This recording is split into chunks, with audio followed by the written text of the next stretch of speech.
are synonymous with crime. Our streets are overrun. Our public officials are helpless.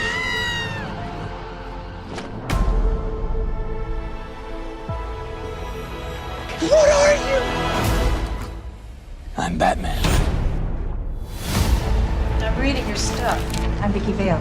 Vicky Vale, yeah, photographer. What brings you here? I'm here to see some of the wildlife in Gotham City. Who are you? Oh, sorry, Bruce Wayne. And what do you do for a living? My life is really complex. Every punk in this town is scared of Batman. Not for the night time. There is no bat. If there were, we would find him. We would arrest him. Who is this guy? You freak. Wait till they get a load of me.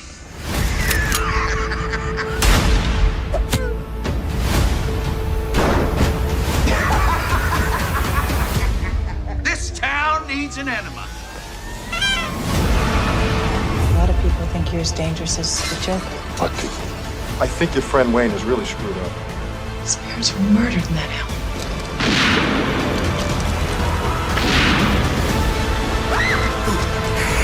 I have given a name to my pain.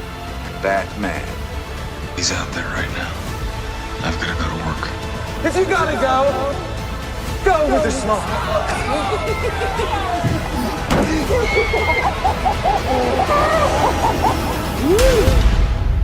You ever dance with the devil in the pale moonlight?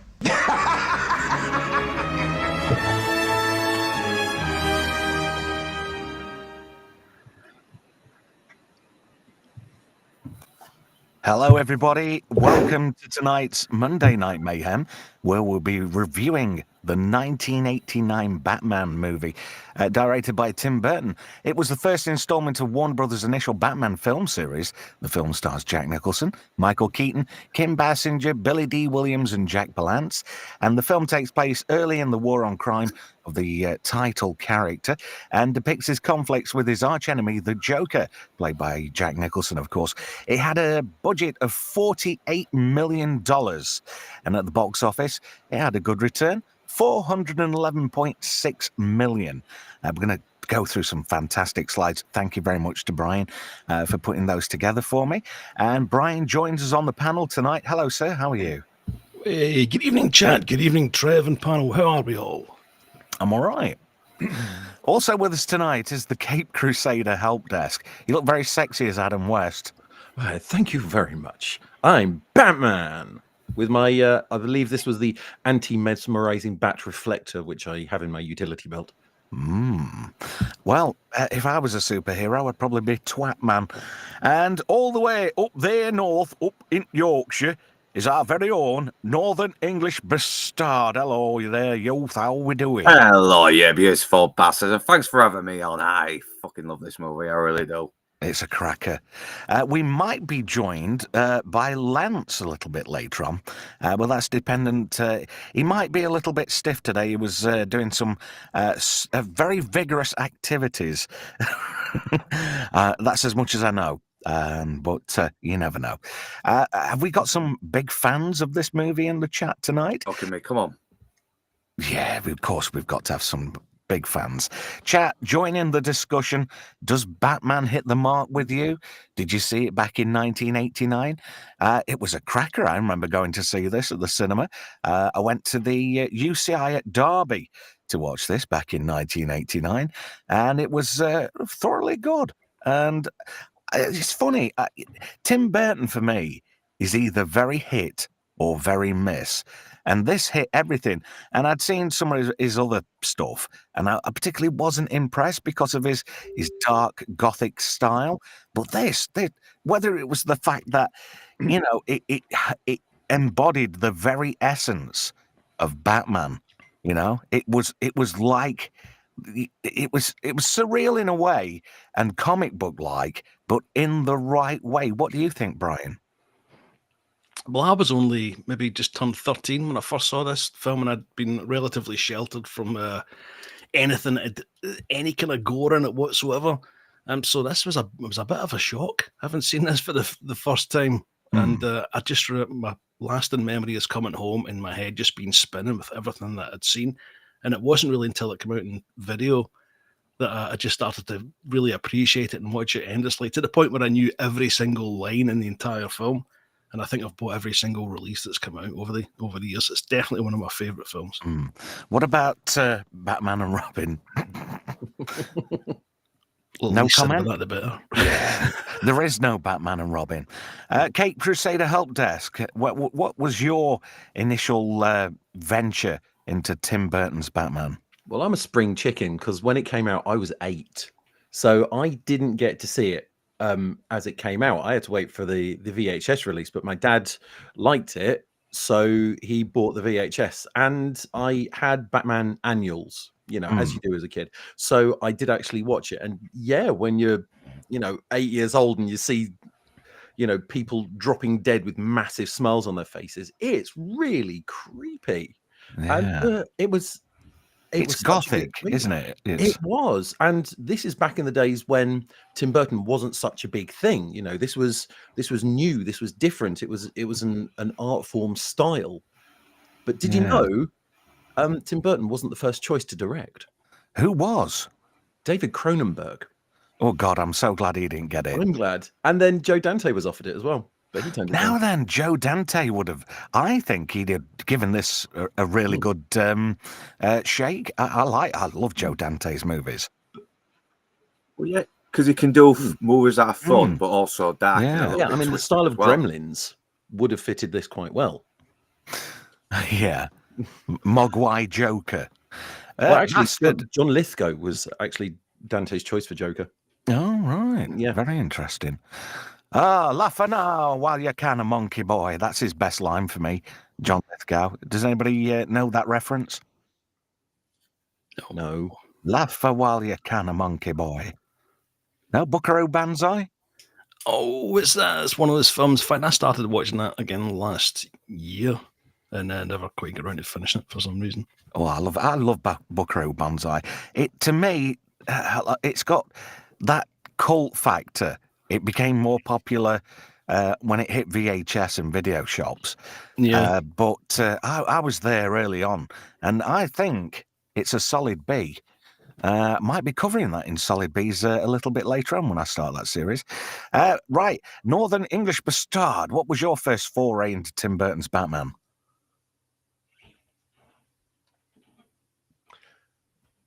Have you gone to the bog? Hello, computer? Computer? Bastard? Hello? Oh, crikey. Anyway, I'm just going to catch up with the chat and say hello to Hail Chat, by the way. Hello to the Wayfarer Project. Andrew Broadbent's in there too. Sword in the Storm. MC, Hooded Man. Who else is in there? Let me just scroll up. You didn't try and ask me a question just now because my internet's just been cutting out a little bit here. Well, I did. I'll get round to you in just a second. Let me just, sorry about that, man. Let me do my hails. Ashen Prism's in there too. Felt's 5. Also, Brian, you're in there too. Two places at once. Oh, Hooded Man's in there. Hello, mate. How are you? Hope you're well tonight, buddy. Also, Gavin Blackburn. We had Franco in a little bit earlier, but he was struggling to stay awake. So he says he's going to catch it on the re-rub. So I hope you enjoy the show tonight, Franco, when you catch up later. Also, hello to everybody else on all the other platforms that we're streaming on tonight. And I've been so looking forward to this. But just quickly, back to you, Bastard. What was your first sample of Tim Burton's Batman? Probably when I was about 7. I'd already seen Batman Returns, and it freaks me out. But I was a little hesitant about watching it, but I eventually grew some balls, watched it, and yeah, it was kind of fun, even though it did freak me out a bit as a kid. But I have gone back to it multiple times, and it's definitely it's the animated series does do the character a bit more better, but I do love this a little bit more of this topic noirish take. Do you know, I've got a lot of love for the animated series. It is probably the animated series does the characters much better than any of the live action movies, and that includes The Dark Knight as well, which is another one of the best Batman movies. I don't know. Batman movies have gone downhill in my estimation. They have. I mean, fair fair enough. Batman 89 Returns, and Dark Knight is still the best live action one. After Tim Burton stopped doing them, it got daft. I mean, Val Kilmer, he just wasn't right for the part. George Clooney certainly wasn't right for the part. Christian Bale, not so bad, but I'm not a fan of Christopher Nolan movies. And Robert Pattinson. He gets the part right, Christian Bale. He gets the part right. It's just that it's so ridiculous. He does play the part right though. That's the Robert thing. Pattinson, I'm I'm not so keen on him as a Batman. Yeah, I don't think he's. I think he's a good Batman, just a very rubbish Bruce Wayne. But the thing with this Batman is he runs headfirst into bloody doors and starts beating up people instead of sneaking into the rooms, being this creature of the night. It's that's not Batman. Batman hides in the shadows before he makes his presence known. That's the kind of hero he is. Just a quick catch up with the chat. We've got Tony Down Under in there. Also, Flav's joined us too. Hey, Tony. And what was it? Oh, Wayfarer Project. I like this. This is a good comment. I miss Burgess Meredith as Penguin. Oh, he was good. I loved the original Adam West series. I thought that was bang on. It was. You know what you're getting with the Adam West one? It knew it was silly. Yeah, because it was just. It was hyperbolous. It was purposely like that. It was there to emulate the comic book style. And you got your punches where you thwack and doink and bonk. Bonk was always good. When that used to come up on the screen, it always gave me a bit of a chuckle for some reason. Can you imagine if this one had been in the style of the Adam West, what it would have done? They wanted it to be. Originally, they wanted it to be. Yes, they tried to get Ivan Reitman to write it, didn't they? Really? Yeah, Billy Murray as Batman. They even suggested Bill Murray as Batman. Good God, no. It would have been a very different movie. Yeah, that'd have been really well. Yeah, I don't even want to think about that. So, any other thoughts, lads, before we start with the slides and start having a good natter about this movie? Well, this is probably one of the best openings in the movie, even though it's just even though the camera's just basically just going around this bloody Rocky-looking thing before it reveals to be the Batman. But the music is brilliant. This is still the best Absolutely. Batman. And you've also got the Prince soundtrack to it as well. Yeah. Yeah, it's kind of a make or break with me because it's so aesthetically different to the style of the movie. Yeah, it's in there. So there we go. We start with the Batman title card. I noticed when I played the video, I had to give full credit because I didn't want to get told off. So I'm above board, and that was, if you look on YouTube, that was the modern trailer. And I was quite impressed with that when I found it. There we go. That's what you were talking about, bastard. Nice. Even that to me, that screams quality. You know you're going to get a quality film here. It's such an iconic design. Although strangely, I don't know why the chest piece is different. When it's didn't change it until Returns. Yeah, because it's got those little bits at the bottom of it, hasn't it? Where it makes it look like it's got a direction. Maybe it's his batarang. Never mind. Moving on. There we go. I got a steering in my bed pockets. Gotham City. And I've got to... This vista in itself is just fantastic. And this is another aspect of the film that I really enjoy because the sets are just so impressive. They're over the top. Yeah. Yeah, it looks fake, but that's what kind of makes it look better, though, as well. It's like the West City that's articulately designed badly, and I love that as well. It just shows just what a hellhole this city is just by looking at it from a distance. It's very dystopian, isn't it? Oppressive kind of look. Yeah. And I would love to have played an actual Batman video game where we actually explore this Gotham, though, because there's something about losing yourself in this crime-ridden hellhole. Do you know what I liked? after products of the movie itself. Did anybody else play the Mega Drive version of Batman? Not. I probably played the Game Boy version. Not the I'm Mega. still playing it. Go on, Bri.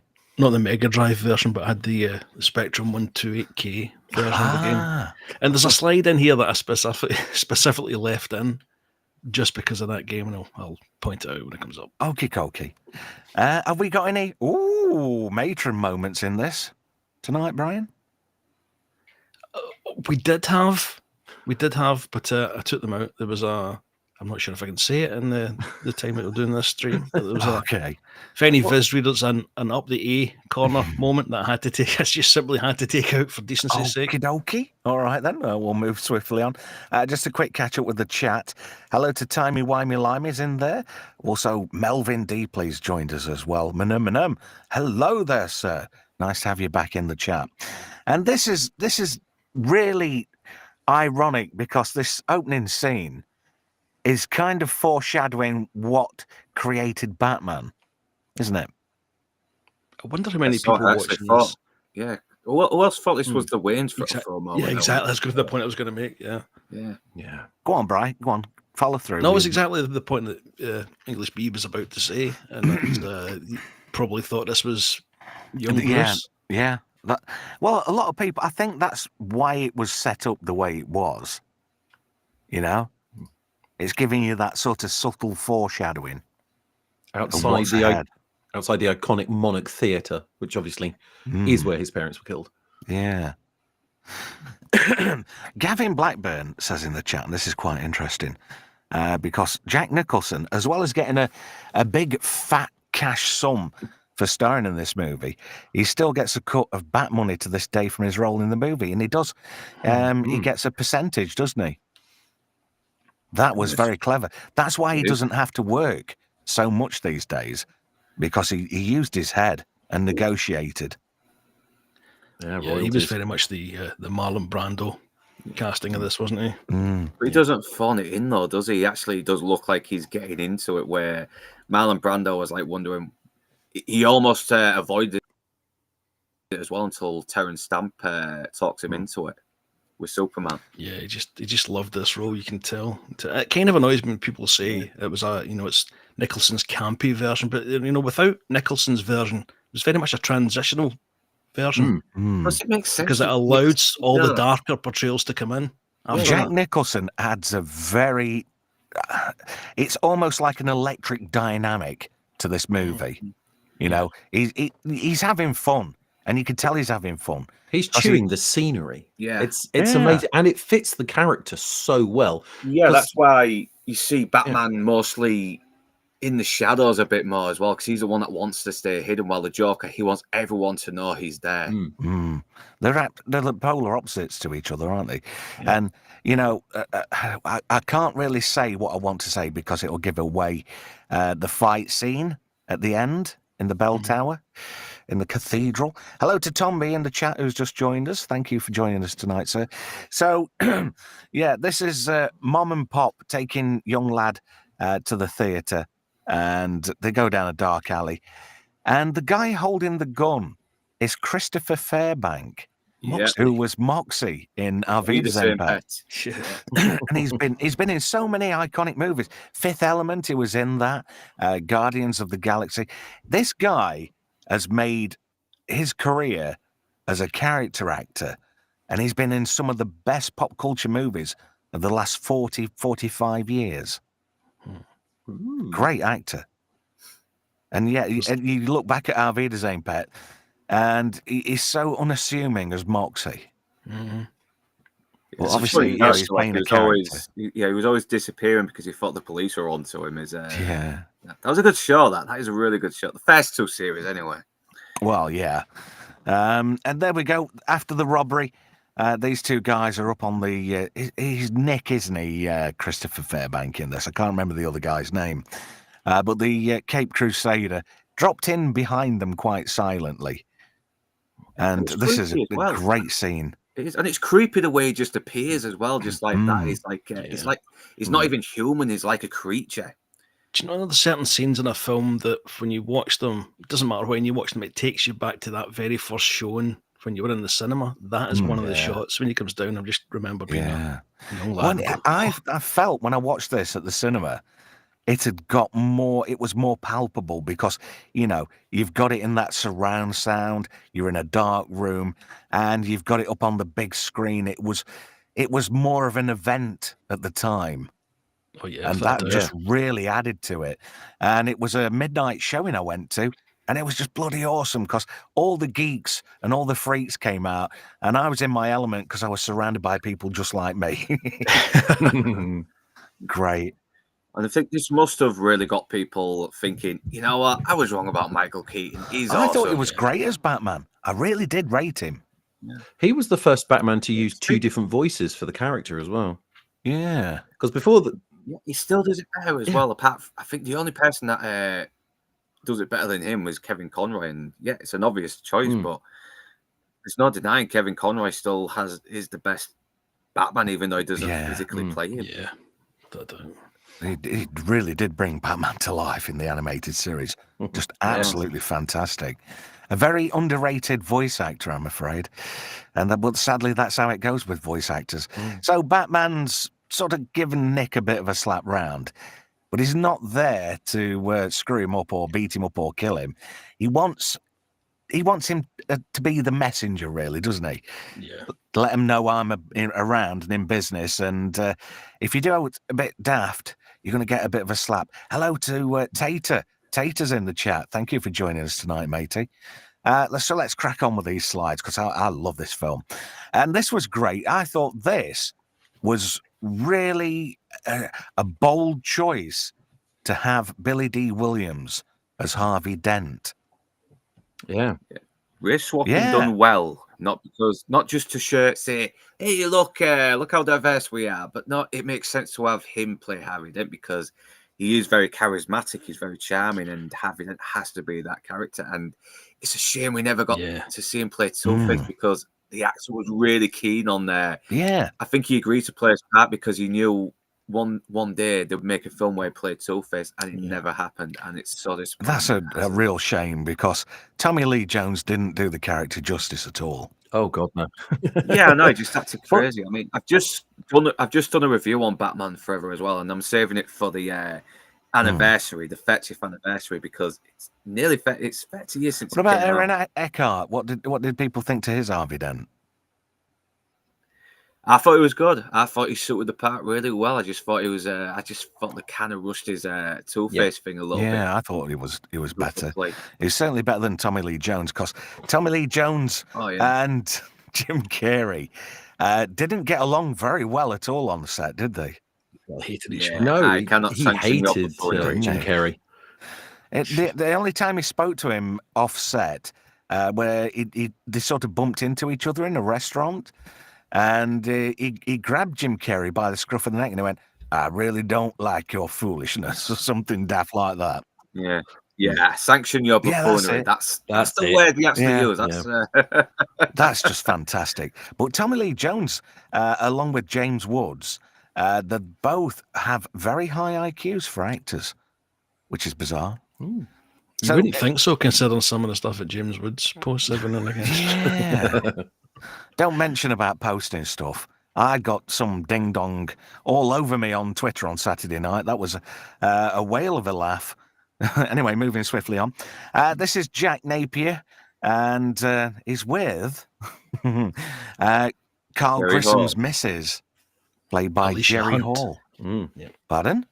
Alicia Hunt. That's I thought you said something else, Brian. That sounds like Hunt. I knew you were going to pick up on that. Yeah. She was kind of like the prototype Harley Quinn in a way, but she kind of wasn't as well. But the thing is with Jerry Hall, though, she hasn't got much range. She's not an actress. She's just a model that got lucky. No, come on, Jerry. You were great in Batman. Oh, yeah. Do you want to do a sexy dance for you? Yeah, she's okay showing up being all sexy and glamorous, and that's about it, really. But that's all you need her for. That's it.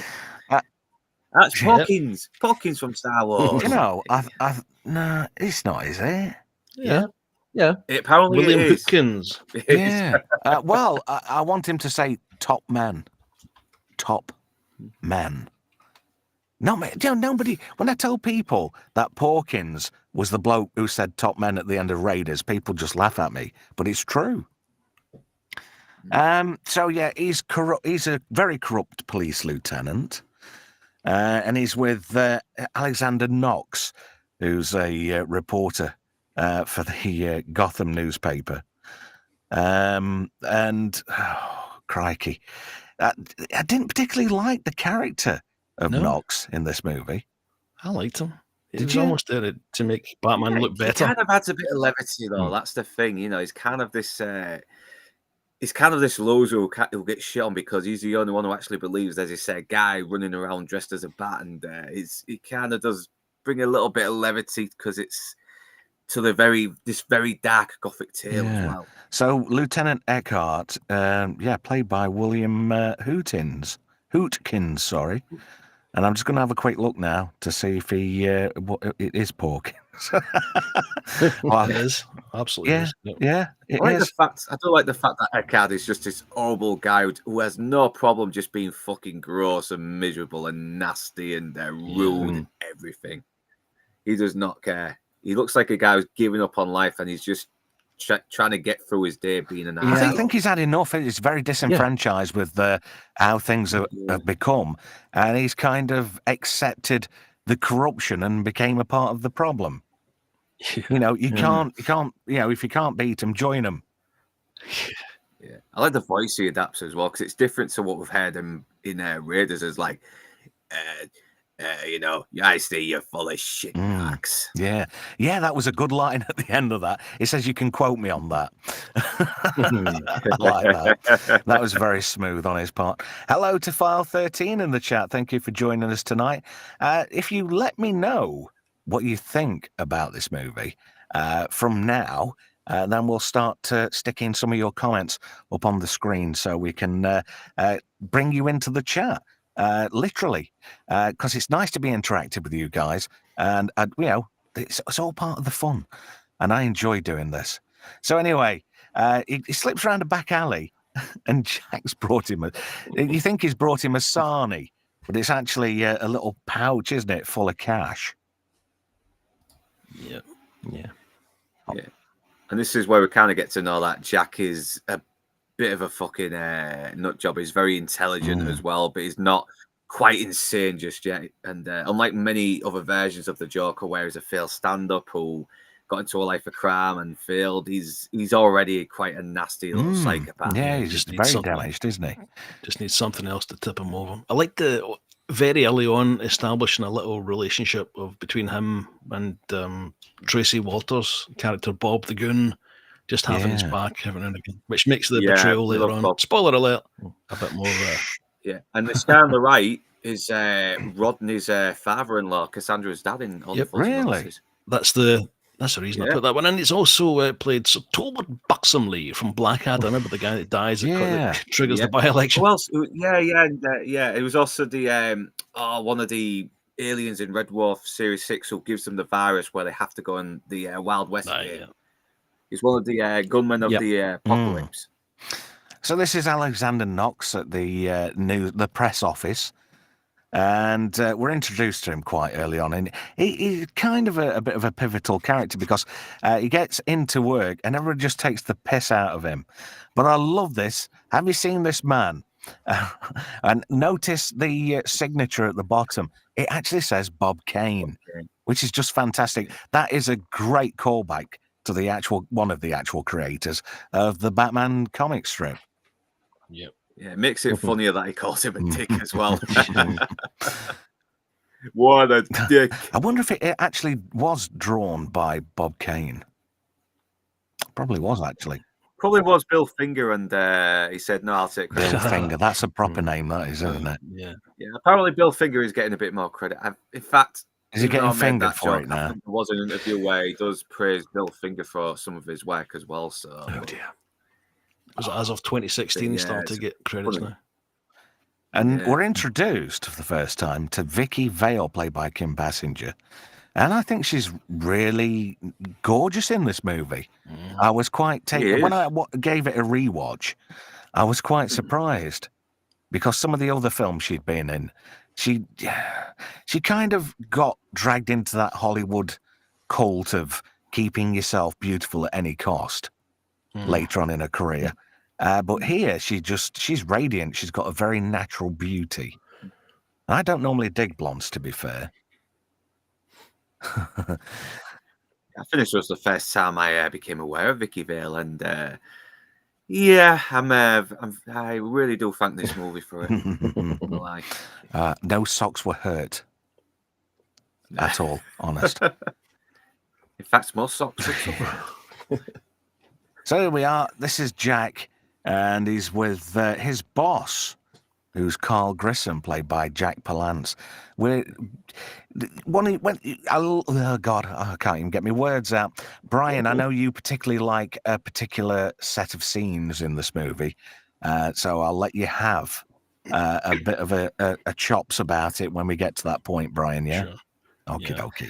This character was created by Sam Hamm specifically for the film, who wrote not only the screenplay, but he also wrote the novel afterwards. This is a great script. I know it's larger than life. They did change a lot though because of the writer's strike. I know Tim Burton sort of like changed a lot because the writer's strike happened, and some of the original script writers couldn't really do anything about it as well. So yeah, the things where it's revealed, is it okay to spoil even though it's like over nearly 40 years old now? It's yeah, the little twist where we found out who killed Batman's parents is actually Tim Burton adding his 2 cents in it. Yeah, he kind of made this film his own. Go on, Graham. I was going to say, mind you, this whole bit about Joker's origin doesn't exist before this movie, because in the comics, he's completely anonymous as to who he was before he was the Joker. In fact, they came up with the name Jack Napier because of a medieval English word, jackanape, which means a clown who acts like a monkey. Well, the more you know. Sword in the Storm says in the chat, wait, you skipped the leg shot. Hey, we probably would have put that in, but, you know, we get sidetracked easily.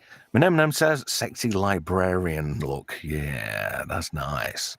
MC says, she is very hot in this. She is, isn't she? She's very nice. Sword in the Storm, I worry about you. I paused that scene with her feet upon the desk. Foot fetish, anybody? Gavin Blackburn. There was a lot of controversy about the casting of Michael Keaton at the time. He proved them wrong, in my opinion, because he became the definitive Batman. I agree with that. I really rated Michael Keaton as Batman. Him looking miscast is what helped his casting, because without the costume, he doesn't look like much, but he looks like someone who needs to put on that costume just to show he means business. I think Michael Keaton has a very subtle duality when he plays the characters of Batman and Bruce Wayne. And I think that just adds, he's got like that air of mysteriousness. It's like, is he dangerous or is he not? Yeah. Is he a bit of a bumbling clown? Is he not? Maybe he's just another layer of pretense. I like how he also has, sorry, Trev. Yeah, it's all right, Brian. Go on, carry on. But Keaton also has that kind of slight air of madman about him, and he's Bruce Wayne as well. You could see that someone is slightly unhinged and could do the crazy things he does at night. Yeah. He's a mixture of a lot. Like you said, he looks very unhinged, but he can be accidentally charming as well without realizing it. Yeah. As we see later with Vicky at the table. Hail to Theta Zord, who's joined us in the chat. Thank you for joining us tonight, mate. Appreciate your company. More the merrier, I say. But these slides are cracking. Brian, really done a fantastic job on these, mate. Thank you. Can also give credit to Melvin for some of this. He knows what that's about. Well, and I love this mansion as well. It's very old school. It looks like a British castle. Yeah. And it probably is. Probably was in real life. Yeah, again, it's got that very gothic vibe to it as well. Yes, hello to Melvin and Brian have been very, very good to me with YouTube. Really, really helpful. Thank you, boys, for your help. I really do appreciate it. So here we go. Bruce Wayne. This is funny. Vicky Vale's like, oh, can you point me out to where Bruce Wayne is? And he kind of messes with her. He fucks with her a little bit, doesn't he? It's as if he's trying to suss her It's out. very socially awkward as well. Because if you go back to the scene where we first meet Harvey Dent, there's a seat reserved for Bruce Wayne, but he's not there for obvious reasons. Brian, you were saying, mate. It's as if he's. I've always read it as if he was trying to suss her out, first of all, to kind of get one step ahead of whatever's going on. But I like this little scene and how he's, he's kind of absent-minded with the pen and the glass, as if it just portrays that he's someone who has got someone picking up after him and looking after him as well. Yeah, he's not very smooth, is he? But I think he's also curious. He's seen someone and he's thinking, you know what? Could I have a normal life? I don't know. Could I have a normal life? Maybe I should try and give it a go. I think Keaton's very suave how he plays Bruce Wayne. Yeah. He's got that sort of like bumbling billionaire, not very wise to the world because he's been sheltered with money and he's had Alfred bringing him up, basically. And he's been obsessing about his fucking vengeance and trying to train to become Batman. So, he's not had a life. He's been leading this very obsessive mission for vengeance. And just look at those lips on Kim Basinger. She was, man. That's a good profile, isn't it? You could just go to town on them puppies, I tell you. She could go to town on them with those bloody lips. I think I'll just add in here the external of Wayne Manor is actually Nebworth House, which is on the A1 just outside London. Really? Yeah. There you go. Another more you know fact from the help desk. You are full of facts, sir. Whereas Alexander Knox is just full of shit, according to Eckhart. So Commissioner Gordon, he's basically playing this game, which I can't remember the name of for the life of me at the moment. Do excuse me, boys. It's like a bit of a charity do, isn't it, at Wayne Manor? So all the elites of Gotham are there and all the big players. But Knox has managed to get himself in there, courtesy of Vicky Vale. She pulled a few strings. Now, there's a bit of a room here with all like suits of armor, which is yet again another bit of foreshadowing to Bruce Wayne's duality, because you get to the point where, I wonder where that one's from. And he sort of like pulls up towards the side of them without them noticing. Yet again, he's showing this air of stealthiness he's got about him. Because they don't even notice he's there. And he goes, it's Japanese. Oh, how do you know that's Japanese? Well, I bought it in Japan, which I thought was a cracking line. Nice little gag, yeah. He's not even trying to be funny either, is he? He's delivering it dead serious, but he's just coming off. It's got that dry wit. It's got that deadpan humor. Keaton. Well, Keaton had always sort of like done slapstick and he'd done comedy stuff. And he just pulls it off nicely. Well, he was a comedian. Again, it's subtle. Yeah. He's very subtle all the way through this film. And I think that just adds to the charm of his character. And I think that's why he, for me, is a better Batman than pretty much anybody else who's played him. I know he was the first. But help desk, you're good at finding information out. Do we have any goss or any details about why he didn't do the third or fourth movie? Yeah, because they were always going to change the direction of it, though, wasn't the Caped Crusader? Help desk. It went a bit more, upbeat and vibrant with the change of the directing crew. So, and I think he wanted to try and keep it a bit more gothic because, he was fresh out of Beetlejuice when he made these movies. Yeah, so I think he, again, working with Tim Burton. Yeah, so because Beetlejuice was the year previous, wasn't it? Yeah. So I think he wanted to keep it sort of like a bit more grounded, and it just went off in a different direction. So he left. Hey, another bit of foreshadowing here with modern day life. CCTV and everything you say and do is being recorded or watched by somebody. Bruce slips into the Batcave and he finds out why Commissioner Gordon disappeared at short notice. And I loved it how all the ambience and everything was just removed and he heard everything crystal clear, word for word. And he kind of knew what was going on. There was something cracking off at Axis Chemicals. Because Grissom has sent Jack there, but it's a bit of a double cross. He's set Jack up basically because he's found out he's been knobbing his missus. Well, that's get me Lieutenant Eckhart. Yeah. Well, old Grissom, he's not going to take it lightly because somebody's been buttering his bun for him, and it turns out it's Jack. Oh, there's nothing worse than coming home to an ice finger, but it's not your ice. So Eckhart's dishing all these bits out, Jack Napier, and he tells the officers that he wants him dead rather than alive. Shoot to kill, I think he says, which I thought was quite, well, straight to the point. It all kicks off inside the Axis Chemicals factory, and this just looks like Art Deco, 1920s gangster type stuff here. Because look at that, pinstripe suits. Yeah, it does. I know. The second one looks even more gothic than this. And there's another callback to like the 1920s and whatnot, and the old style gangsters. When Jack becomes the Joker and he starts taking over, and his henchmen all carry Thompson machine guns, which I thought was quite a bit of a subtle nod to like the Al Capone type era, you know? Yeah. Cracking. But here we go. Here's the man himself, the Caped Crusader. Yeah, he don't fuck about. He shoots the grappling hook into a guy's bloody shoulder and pulls him off over the rails. I like the fights. The choreography of the fight scenes is really good. It's like the pacing and the timing of everything. It's just really well done. So it can't have been easy either because he's got this heavy suit on him. Well, the stuntman is anyway. And they're the ones that have to bloody carry that kind of weight on them. They do all the heavy lifting for the actors, don't they? Because, you know, they've... Yeah, they even got a ballet dancer as well, just to do one scene where he's walking across the steps and that's it. Sword in the Storm makes a good point here. He says his Bruce Wayne has the look of a nutcase. And I think that's right. Yeah. You know? Well, wouldn't you if you watched both your parents get murdered? Yeah. And he was in a cave all the time, and he was training and studying and not going out and socialising much. Gavin Blackburn makes a good point as well in the chat.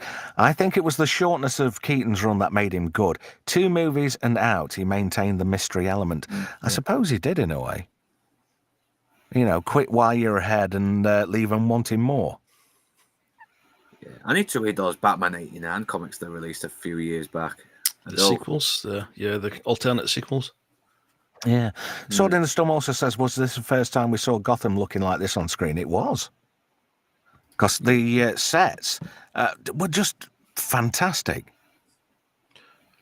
This, the place where they are now, Axis Chemical Plant, this is actually Acton Lane Power Station in London. It's a disused power station. It's the same place they shot some scenes in Aliens. Yeah, that's right. Where they did the atmosphere processor scenes. Yeah. Theta Zord says Michael Keaton was a fantastic choice for this role in this version of Batman. I agree with that. Also, bit of a nod here for Melv and you, Brian. MC says, good work, Melvin Deeply and Brian. Yes, thank you. I really, really do appreciate the hard work that you've been putting in for this one. Because I know you've been wanting to do Batman for a while, haven't you, Brian? Well, there's a story behind that, but I think maybe, as J.J. Abrams would say, a story for another time.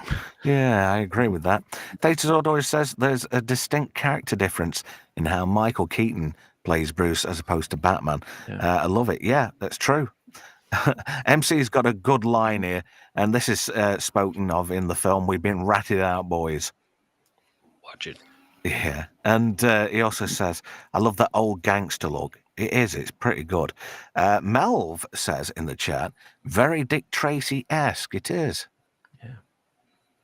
I mean, even the Dick Tracy theme in the Warren Beatty movie sounded very similar to Danny Elfman's Batman movie. Wasn't it Elfman that did the soundtrack for that as well? Yeah, I think so. Yep. Because Tim Burton does work with him quite a lot, doesn't he? It was Danny Elfman.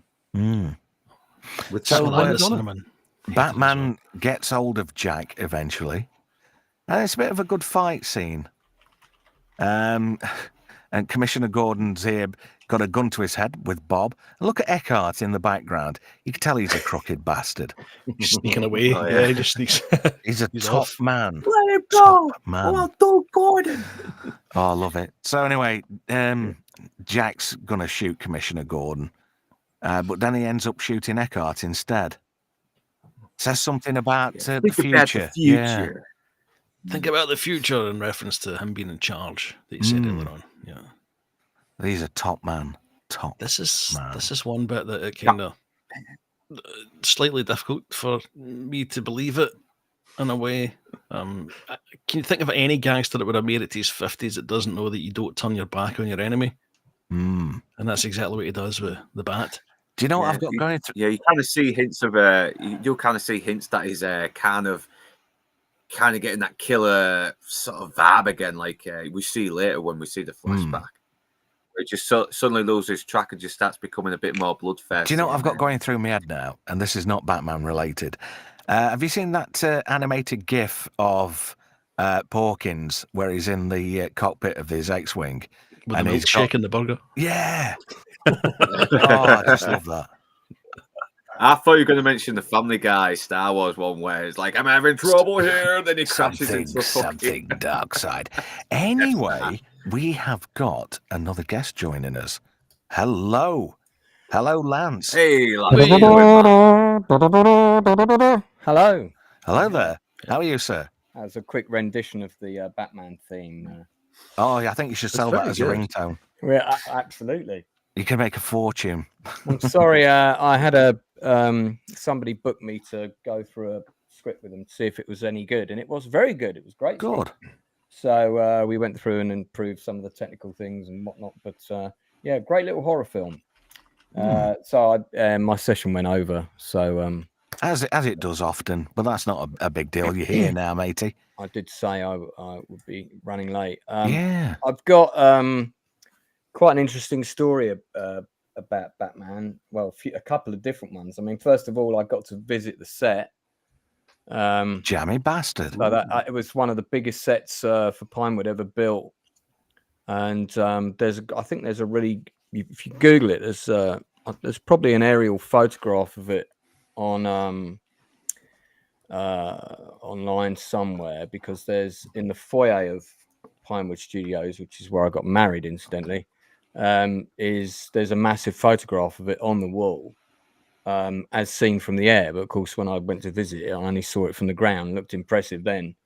But they used like not only the backlot, but most of the main roadway that goes through the studio itself. They kind of built false facades on the side of all the other studio buildings, so that they essentially had this massive long road that ran down through the whole of the center of the studio. So you had this very kind of long set with the meat of it built at one end, and then a big crossroads in the middle of it as well to represent Gotham. So it's quite clever. And then I think they had most of the interior studios booked for other sets as well. So it was one of the biggest sets for Pinewood ever built. But I was working at the cinema when it opened, and we as soon as we started taking bookings for it, it's the only time since I've been working at the cinema that we were sold out for, I think it was 9 weeks. 9 weeks worth of bookings, sold out 6 weeks ahead. So 6 weeks before we even opened, we were sold out for 9 weeks. Bloody hell. In that screen, completely unheard of. And we were, this was Options in Kingston, and the cinema screens weren't that great. They were quite small. So it's like a 250 seater, because our main screen reluctantly got turned into a nightclub. And it was, and I remember we had to be proper on it every night, because there were large groups of people coming, people coming in groups of like 20, 30 people to see this thing, like outings from work and stuff like that. So we were running around trying to make sure we could, get 30 people in the same 3 rows. So they were sort of all next to each other and shit like that. It was proper. The ushers proper earn their pay. I'm telling you, it wasn't like cinemas today where you got one guy tearing a ticket for 10 screens and they do fuck all. That's all they do. At least we were running around seating people and making sure people could sit together and all this. Even though the seats were numbered, it was still a complete nightmare. But yeah, it was a real buzz. I remember when we first got the trailer as well. You had this wonderful sequence where the the garage wall gets machine gunned or something right near the beginning, and the car like bursts in. We used to get the projectionist Graham. We used to get him to turn the volume up in the screen to the max. So when that Batman trailer came on and that machine gun popped open that garage wall, it just scared the shit out of everybody in the audience. Built this really great build up for the movie. So yeah, it was a lot of memories surrounding that film. I saw it in the centre of town before it opened in sort of like mainland UK a couple of weeks earlier, because Leicester Square always got the films 2 or 3 weeks earlier. You say about the trailer, that was one of the most bootlegged things in the late 80s. It would be copied on videos and just shared out to loads of people because everybody wanted to see it. The ancient viral marketing back in the day. And some movies, some people were going to see movies they didn't want to see. That's right. Yeah, absolutely true. And actually, the first film that it was trailered with, I'd have to check the release dates, but it was something quite lame. It wasn't a great movie, you know. But we had lots of people. They'd heard that the trailer was on. We even had people coming up and just asking if they could pop in and watch the trailer quickly, you know, and then leave. I'd be like, no. That's a bit cheeky. You've got to give him credit though for being cheeky. Just want to rattle through a few more of these slides, Lance. So sorry, mate. I'll look forward to more of your anecdotes. I didn't mean to go full Scotty on you, Mike. That's all right. Oh dear, don't go there, please. So Batman goes a bit Wonder Woman here, which is another DC IP, strangely enough, and it's a great fight scene. There's some really good, like really subtle effects, but the ricochet off Batman's gauntlets hits Jack in the chops, and he's looking a bit worse for wear. It looks like Elon Musk there, doesn't he, from that? Uncannily. Yeah, about to drop like Elon's share prices. Yeah, they'll go and spray a swastika on a Tesla or something. Yeah, I can't. We're not going to go down that route. I don't do politics for a very good reason. No. You can see it's affected both his cheeks as well, because the shrapnel is, you know, because when you hit something, it probably has broken a few pieces. And that's why he had all that nerve damage before he hit the chemicals, which I'm kind of giving the game away. Batman sort of like tries to save him, but it's not good for the story. So Jack ends up, if he didn't let him go, there you go, we'll patch your face up, on you go, you'll go to jail. It just been boring. Film like that, it's over and done with there.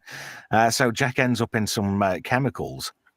So we go on to this scene now where Bruce Wayne's having a posh dinner with Vicky Vale, and he's like, "Soup, all right? It's Heinz." She's going, "What? Hey, I can't hear you." And look how long that table is. That shows just how distant he is from normal people. That's a good little visual representation of how he is around people. He's so far away from them. This slide, I remember looking at you see the bit in the background. And I think, look, that's a bat upside down. They've done it deliberately. And my pals were going, "Shut up! I don't see a bat. What are you talking about?" No, it is. Please tell me you see it. Don't tell me the same thing's happening again. No, it's a cutout. It's a hanging bat. See right above. See right at the top as well. It's funny that. Right at the top of the frame. If you didn't know, you wouldn't pick up on it straight away. It's good. Another subtlety. That's what's good about these older movies. That's what's good about these older movies. These little details you don't notice until the 1,000th time you watch it, or someone. It's funny that, because it's not like every time I watch Fight Club, I always notice something different, something I've never seen before, and I don't know how David Fincher did that, because I've watched that movie inside and out so many bloody times. Did you know this location is the power plant from Aliens? Did you know that? Help Desk mentioned that. Yeah. And when they went in to set it up, all the alien gunk was all still in there, so they had to. Yeah, that's that brown stuff on the wall there. Look. Yeah. Just time for a bit of trivia, Trev. Go on then, mate. The tools that most people probably know this, actually, the tools that the surgeon is using, you see them laid out. It's the same set of tools that was used. The Little Shop of Horrors, 1986. The dentist, Steve Martin and Bill Murray. Good film. Which is, funnily enough, the same scene that Jack Nicholson himself was in the original Little Shop of Horrors. He's the patient that's masochistic. Oh yeah, the one that Bill Murray played in the movie version. Yeah. Very cool. He's like, oh yes, there's some nerve damage. I've done the best I can. It's an atypical, dodgy backstreet doctor who works on like crims and stuff like that. But this is a good scene because, Jack sort of like realizes what's happened to his face, and that just adds to his whole new psychosis because he's literally just born again, isn't he? He's come out of this chemical bath, and he's no longer Jack Napier. He's actually he's the Joker. But yet again, there was foreshadowing to that with his deck, because when he was playing with his lucky deck, he kept pulling out the Joker all the time, didn't he? Yeah, with the bullet hole in it. Yeah. So. Yeah, because he's always kind of been this nasty psychopath, but this has really just sort of driven him even more. Yeah, to the he's edge, a proper douche nozzle, isn't he? But he's like one of them lovable bastards, isn't he? Everybody knows somebody who's like that. You wouldn't trust him as far as you could throw him, but everybody's like, yeah, but he's so charming, and, he's got that sort of bit of banter and a bit of patter, and it kind of appeases you, but you're getting suckered in because they're, a bit deficient between the ear holes. So we have a bit of a tense moment here with Vicky Vale and Bruce. But again, he's got this sort of like cool suaveness about him, hasn't he, Michael Keaton? Yeah. He talks very vague as well. He sort of like kind of explains who he is without giving it away. It's he like, elucidates, he dances around it. You like eating, it's kind of like when Vicky Vale asks him if he likes eating in here, and he's like, to be honest, I don't think I've ever been in here before. And you know what? He's being dead serious when he says it, but she finds it funny. Go on, Brian.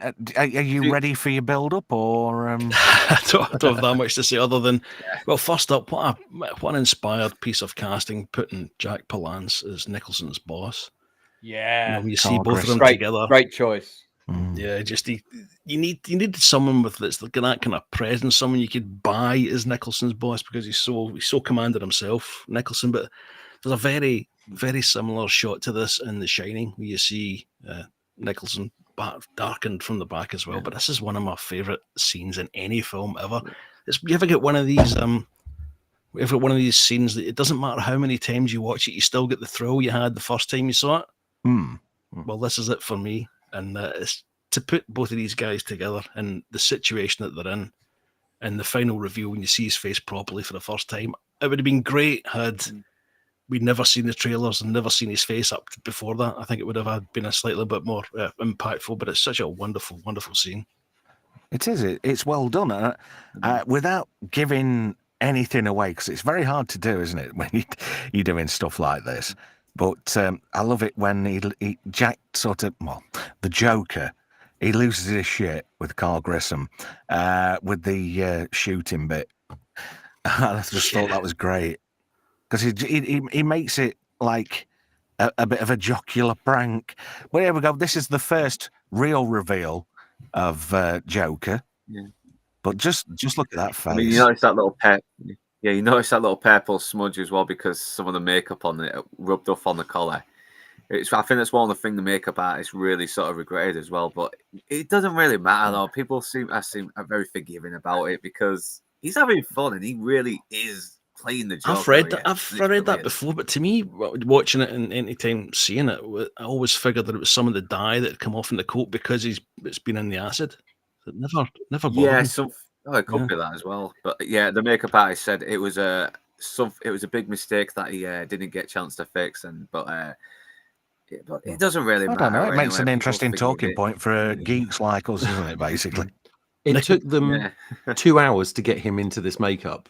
There's a special type of paint called Pax, which is sort of like latex based, because it stayed on his face, and he was also allergic to the normal glue that they use, so they had to get very specific special glue to hold his cheeks in that position, and it hurt his face so much that once they peeled it all off, he couldn't actually stop smiling. I actually thought that was prosthetic. I think they did have some as well, but they were sort of worried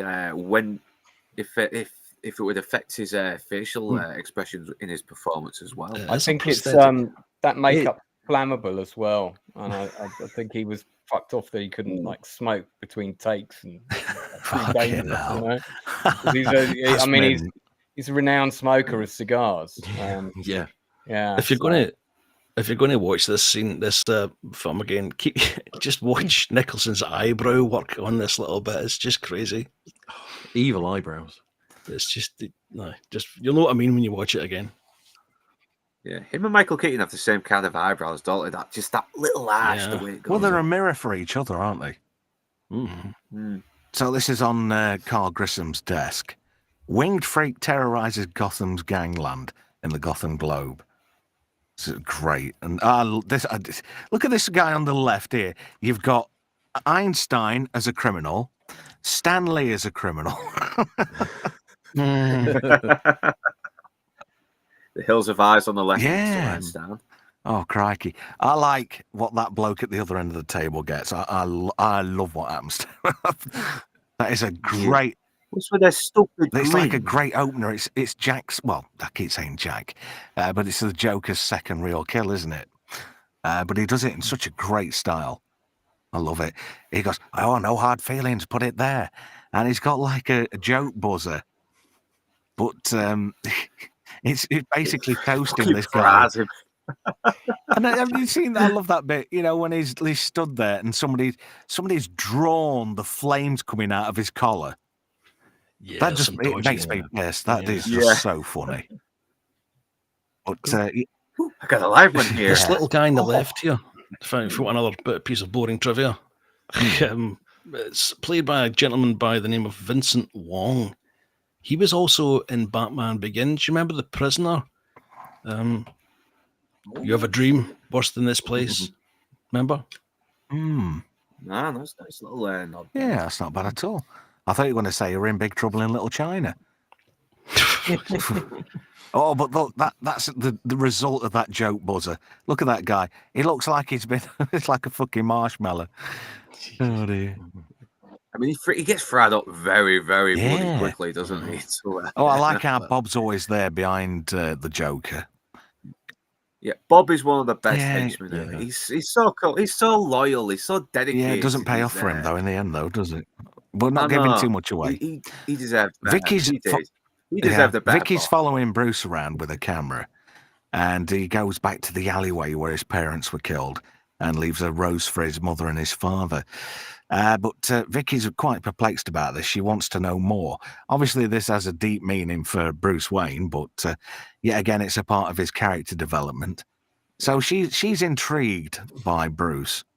I mean, she looks fucking smoking there. Yeah. You know, a lot of people wonder why she falls in love with him very quickly. Yeah, because he's being very mysterious. He's kind of shrugging her off, and she wants what she can't have. That's it. She's being a typical woman. Yeah, bit of a challenge. Yeah. I hate to lower the tone, but you know, you'd spunk that 30 Ways from Sunday, wouldn't you, if you got a chance? Lower as low as you want. That's all right. I love this bit as well, where the rest of the sort of gang, these gangland criminals, they don't hide it, do they? I know. They do it in plain sight. It's the whole Al Capone idea that every single crime gets put in a position where it's almost impossible to convict them of anything. Well, all the big bosses, they're basically shitting the pants over Batman. And then Joker turns up. And I love what he does. He gets this quill out. And he's like fucking John Lowe on Bullseye or something. He's just spot on. Nice. And this made me really snot. I love the bit where all his henchmen were in mime costumes and they just sort of like creep in nonchalantly. And then they do it. It's like they're taking the piss, but they're having fun doing it. And it comes across, I think. So there's this like big shootout, and Bruce he's just, I don't know, he like disconnects. I've got some trivia for you on this scene if you want to hear it now. Go on then, Lance, far away, matey. So this was when they first previewed this for, I think it was Warner Brothers, wasn't it, who financed it. The execs were horrified because this scene was massively gory. They had like loads of squibs on all the bodies. All of these mimes pulled out Tommy guns and they massacred everybody on the stairs, and it was like blood everywhere and stuff. And I was like, oh, Mr. Burton, we can't have this. It's a children's film. This is Batman. And he's like, yeah, well, this is more like Batman from the comics. And they were like, no, that would be an R. We don't want an R rating for the movie. So they cut the whole sequence to ribbons and did reshoots so that it basically was nowhere near as violent. There's not a trace of any blood there at all. No, I think it was, kind of reshot and re-edited. And yeah. So, Do you remember this was the very first 12 rating? Really? Yeah, that's right. It was, wasn't yeah, it? yeah. Was it? Because I had the video and it was a 15 certificate. They changed it. It was strange that in the cinema it was definitely a 12. It was you're right. It was a 12. I remember. Then, I think it was going to be a 15, and I think they probably made some more cuts, and it got a 12. And then we still had a lot of kids trying to get in who clearly weren't 12 years old. But but it was definitely. Northern English is right. It's definitely 15 in the video because I've still got the video somewhere in the house. Yeah, it's interesting. The thing is, it still looks like a PG-13 movie. Yeah, it's violent, but at the same time, it's kind of okay for kids to watch. But at the same time, it's not too safe either. This marked the start, really, of the suits in Hollywood making films not 18 or 15, lowering it so they could get more kids and families into cinemas and make more dollar on the box office. But Bruce Wayne doesn't really take a hit. It's just like a lucky nick, isn't it, really? Because when he takes his coat off, his suit hasn't got a mark on it. But Vicky's like astounded that he's just walking through all this just craziness. Alfred puts his finger through the hole in the suit later on. Yeah. Oh, he actually had one in his suit. No, on the arm. Sorry, in the jacket. Sorry. I'm going to say his suit didn't have a mark on it, did it? If you look back. But pardon? Yes, you're correct. I'm talking absolutely. Welcome to Talking Nonsense. That's all right. That's what we're here for. We love talking bollocks. We do it so well. This scene I've just noticed as well. This is like he's already been researching the chemistry to make that kind of smiling gas, which is from this nerve gas that he's seen in these photos here. So, yeah, that's a nice little hint that he's been doing his homework for what he's got planned. He's motivated because he's not getting the press that he wanted to get. Batman's been asked about. Yeah, he feels like Batman's stealing his thunder. But, very interesting. Look at the smiles on the faces. And I love this scene as well. Look at that. He's got fucking crayons and Pritt stick and all kinds of shit cracking off. And I like how, have you noticed, he's got his own merch. He's got his logo and everything, even his henchman. Because it's the same one on the helicopter at the end, isn't it? Where Joker's got his own helicopter. Yeah. But I love that. The amount of merchandise that was available for this movie is unbelievable. Yeah. Oh, of course. Hype. There was a lot. The jackets are awesome. Yeah. Yeah, the cinema posters that we had for it, everybody was trying to steal them and shit. I think we had one of them was ripped out of the frame on the front of the cinema. Yeah, so which wouldn't have done them any good because it was like half of the poster was like left in the frame. I thought, well, you did a good job there, mate. You're going to put that on your wall. Yeah, Bob's been spying for Joker. He's been taking photos. I noticed they were doing a lot of product placement for Ricoh cameras in this movie as well, strangely enough. So this is where he first gets a real good look for Vicky Vale. I mean, just look at her. Oh, hello. So this is the early part of Joker's plan to start putting special ingredients into things. Where on their own, they're fine. But when they're mixed together with other stuff, has a bit of a devastating effect. We'll find out more about that a little bit later on. But yeah, again, he's displaying this talent he's got for chemistry, which is highlighted several times in the movie by Bruce Wayne and other people about his intelligence. So he's smarter than the average criminal. It's funny that he can be crazy, a criminal, but also a genius at the same time. And I like that. His genius just seems to rely heavily on what the plot demands for it. True. He's not. He seems to think with his phallus a bit too much, and that's what gets him in a lot of trouble in this movie. Crikey, just look at that. Look at them women there. Candy Walker. Nice one, thank you. And Candy Walker and Amanda Keeler. And this newsreader. she just starts pissing herself laughing about it. And the other news anchor can't believe what's cracking off here. But this is just like a down payment on what's happening with Joker and his plans, because these models, obviously they use a lot of products. And if they're mixing and combining a lot of them, it makes this, you basically laugh yourself to death. And that's what happens to her. And then he comes out with this commercial. I fucking love this. Because when it starts, he's like pretending to push a shopping trolley. And he's like doing it in such a fucking stupid, crazy way. It's just so funny. Yeah, because he's a showman, isn't he? Yeah. He's got to show off his destruction, his violence. Look at that. That could be any other perfume on a Sunday market. Oh, that's Joker. It's darkly funny. It is. And then Bruce gets hold of Jack's rap sheet, basically.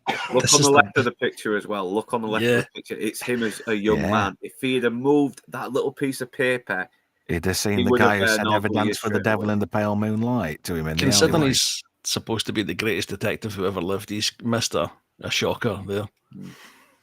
Yeah, but I suppose, in a way, that's to highlight even he can make fuck-ups. He's not as smart as he thinks. Maybe he's got a bit complacent. But that photo doesn't look like it was took 2 weeks ago. No, that was like yesterday. Yeah. Just going back from Max Spielman's. So anyway, it comes out in the Gotham Globe.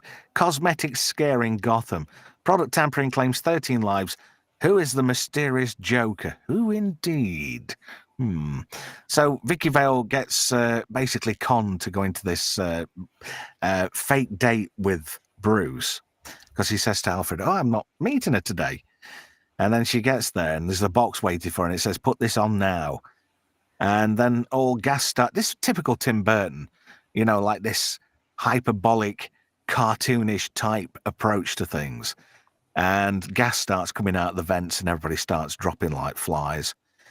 And then he says, "Let's make some art."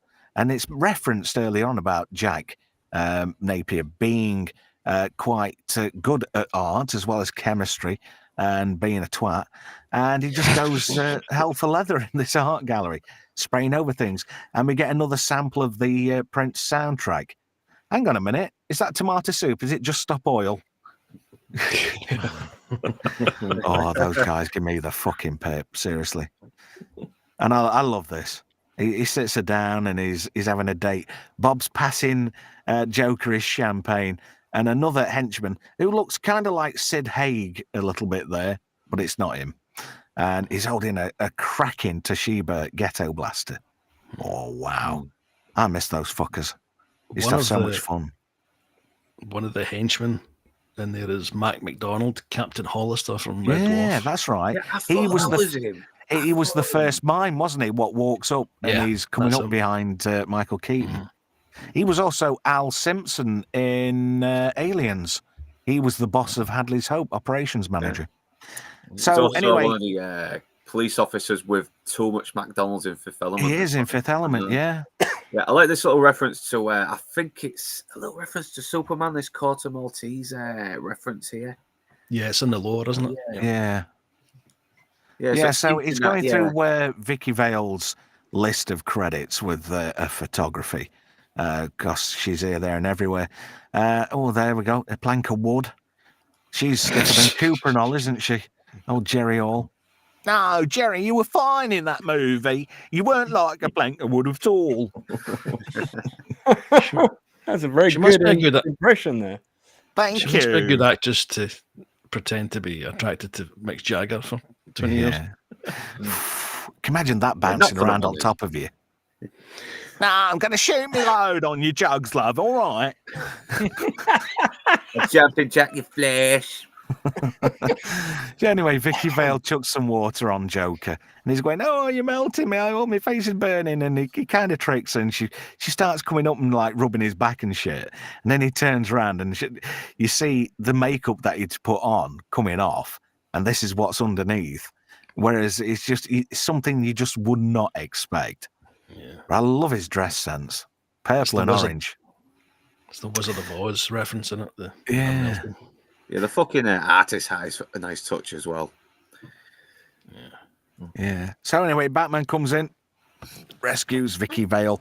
He comes down on his grappling hook thing, and then his grappling gun fires bolts out left and right, and then he's like Krypton factoring straight out, doesn't he? Goes straight through the fucking door.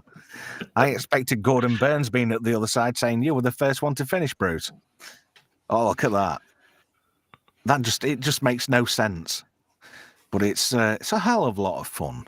Oh, I love it. There's certain levels of stupidity in this film which are there for the purposes of the story. It's totally unbelievable, but it really sells the scene. It's not afraid to be a comic book movie, and while I do like The Dark Knight, it kind of sometimes you need Batman to be a bit fantastical. It just works better. Well, you need that escape, don't you? You need to be taken into that world of sheer fantasy where people can do these amazing things. Doesn't that henchman there with the tash kind of look like a vicar? Yeah, yes, little collar thing there. What? If do you know? I'd say from that angle it's Jackie Hurley, but it's not. No. But that he does sort of look like that in places. Yeah, I agree. And I like that Fugelheim Museum instead of the Guggenheim. I like how they play on words to give it that world building. And this, in my opinion, is the ultimate Batmobile. I love this one. Out of all of them that have been on screen, this is the one that does it for me. It's like Art Deco, but it's just done so well. Yeah, this is my favourite Batmobile as well. I wasn't keen on the more recent one. It was a bit too Robocop. You know? It looks like an ordinary car, while the Christian Bale one looks too much like a tank. I mean, what the fuck was that about? That just I'll give Zack Snyder version credit. I mean, his still looks like a bloody Batmobile, the Affleck one, but this is still my favourite live action Batmobile. It looks like a Batmobile. Yeah, it does, and it looks like a stealth fighter cockpit. And I love that aspect of this because, yet again, it's that layer of mystique and mystery that surrounds Batman. And I love the bits where he talks into it and it goes a bit Knight Rider and it goes shields and it all clambers up and protects itself. And then he gets it on autopilot later to come to him. I like that. It gives it that. Apparently, the whole top moving forward for him to get out was something that was added at the last minute, because when they showed it, there was like, where's the bloody door? Yeah. I love this where he fires grappling hooks out to turn corners when he's being chased by Joker's henchmen. This is the Mega Drive game. That's the very slide I was meaning, Trev. Yep. You've got to press it at the right time, and if you can, you get a lot faster because you can get out the corners. There's another one. I do also love how every time you want to make a street look like a complete shithole, just make sure the pavement looks wet and you've got steam coming out the road as well. Yeah. Like about 900 other films where they've done the exact same thing. So this is what I was talking about previously, where he gets the shields up on the car because he has to dump it. And then they sort of like, they go on a bit of a little side quest, don't they, to try and get away from Joker's henchmen. I mean, even there when she's looking Gore, Pete, she still looks hot. Yeah. The angle that he fires that at is just not right for the next shot. You see him, it's almost like 45 degree or 50 degrees, and then it's almost straight up when you see it the next one. Well, let's have a look. Oh, no. Yeah, I know what you mean. I think it might have been because of the suit was so restrictive as well. I mean, because he had a really hard time moving in that bastard. And, he's been in interviews saying that the suit was just claustrophobic. He couldn't actually physically move his neck, but that gave the iconic Batman swivel. Yeah. So his neck doesn't move; it's just his entire body spins round to look, towards the camera, and it looks iconic. His moves so stiff as well, just made him look like something not very normal, which kind of added to his character more. Yeah, the way kind of makes him look a bit more heroic. It's like something that Peter Weller said. There's some of the RoboCop movements were based off of Chekhov and Ivan the Terrible. That heroic quick shoulder movement. He does exactly the same thing here. So anyway, he fires her up, doesn't he? He takes her up to like a gangway up in between the buildings, And it's like you were saying, Brian, he says, how much do you weigh? And she says, like, X amount. And he says, yeah, he says, I think you lied a little bit. You were heavier than that. And she's like, gives him such a look like, fuck off. You fat bastard. Fucking hell. Let's go and eat a bag of chips, love. Should we go straight to world, you fat bastard? I'll get the battered sausage and I can have some gravy on it. God, Batman is a fat shamer. Shame on him. Are you coughing better, Lance? Yeah, just your jokes. Sorry, mate. I'm just a tit. You'll get used to it. Don't worry. I'm enjoying it. Don't worry. Good. So anyway, he plays possum here, doesn't he? He's like, they shoot him and they're going, oh, he's got body armor on, and they slightly get distracted, and then he flips up, doesn't he? And then he starts kicking their asses because she's taking photos. It's funny that. Where did she get? I didn't notice she got a bag with her until that point.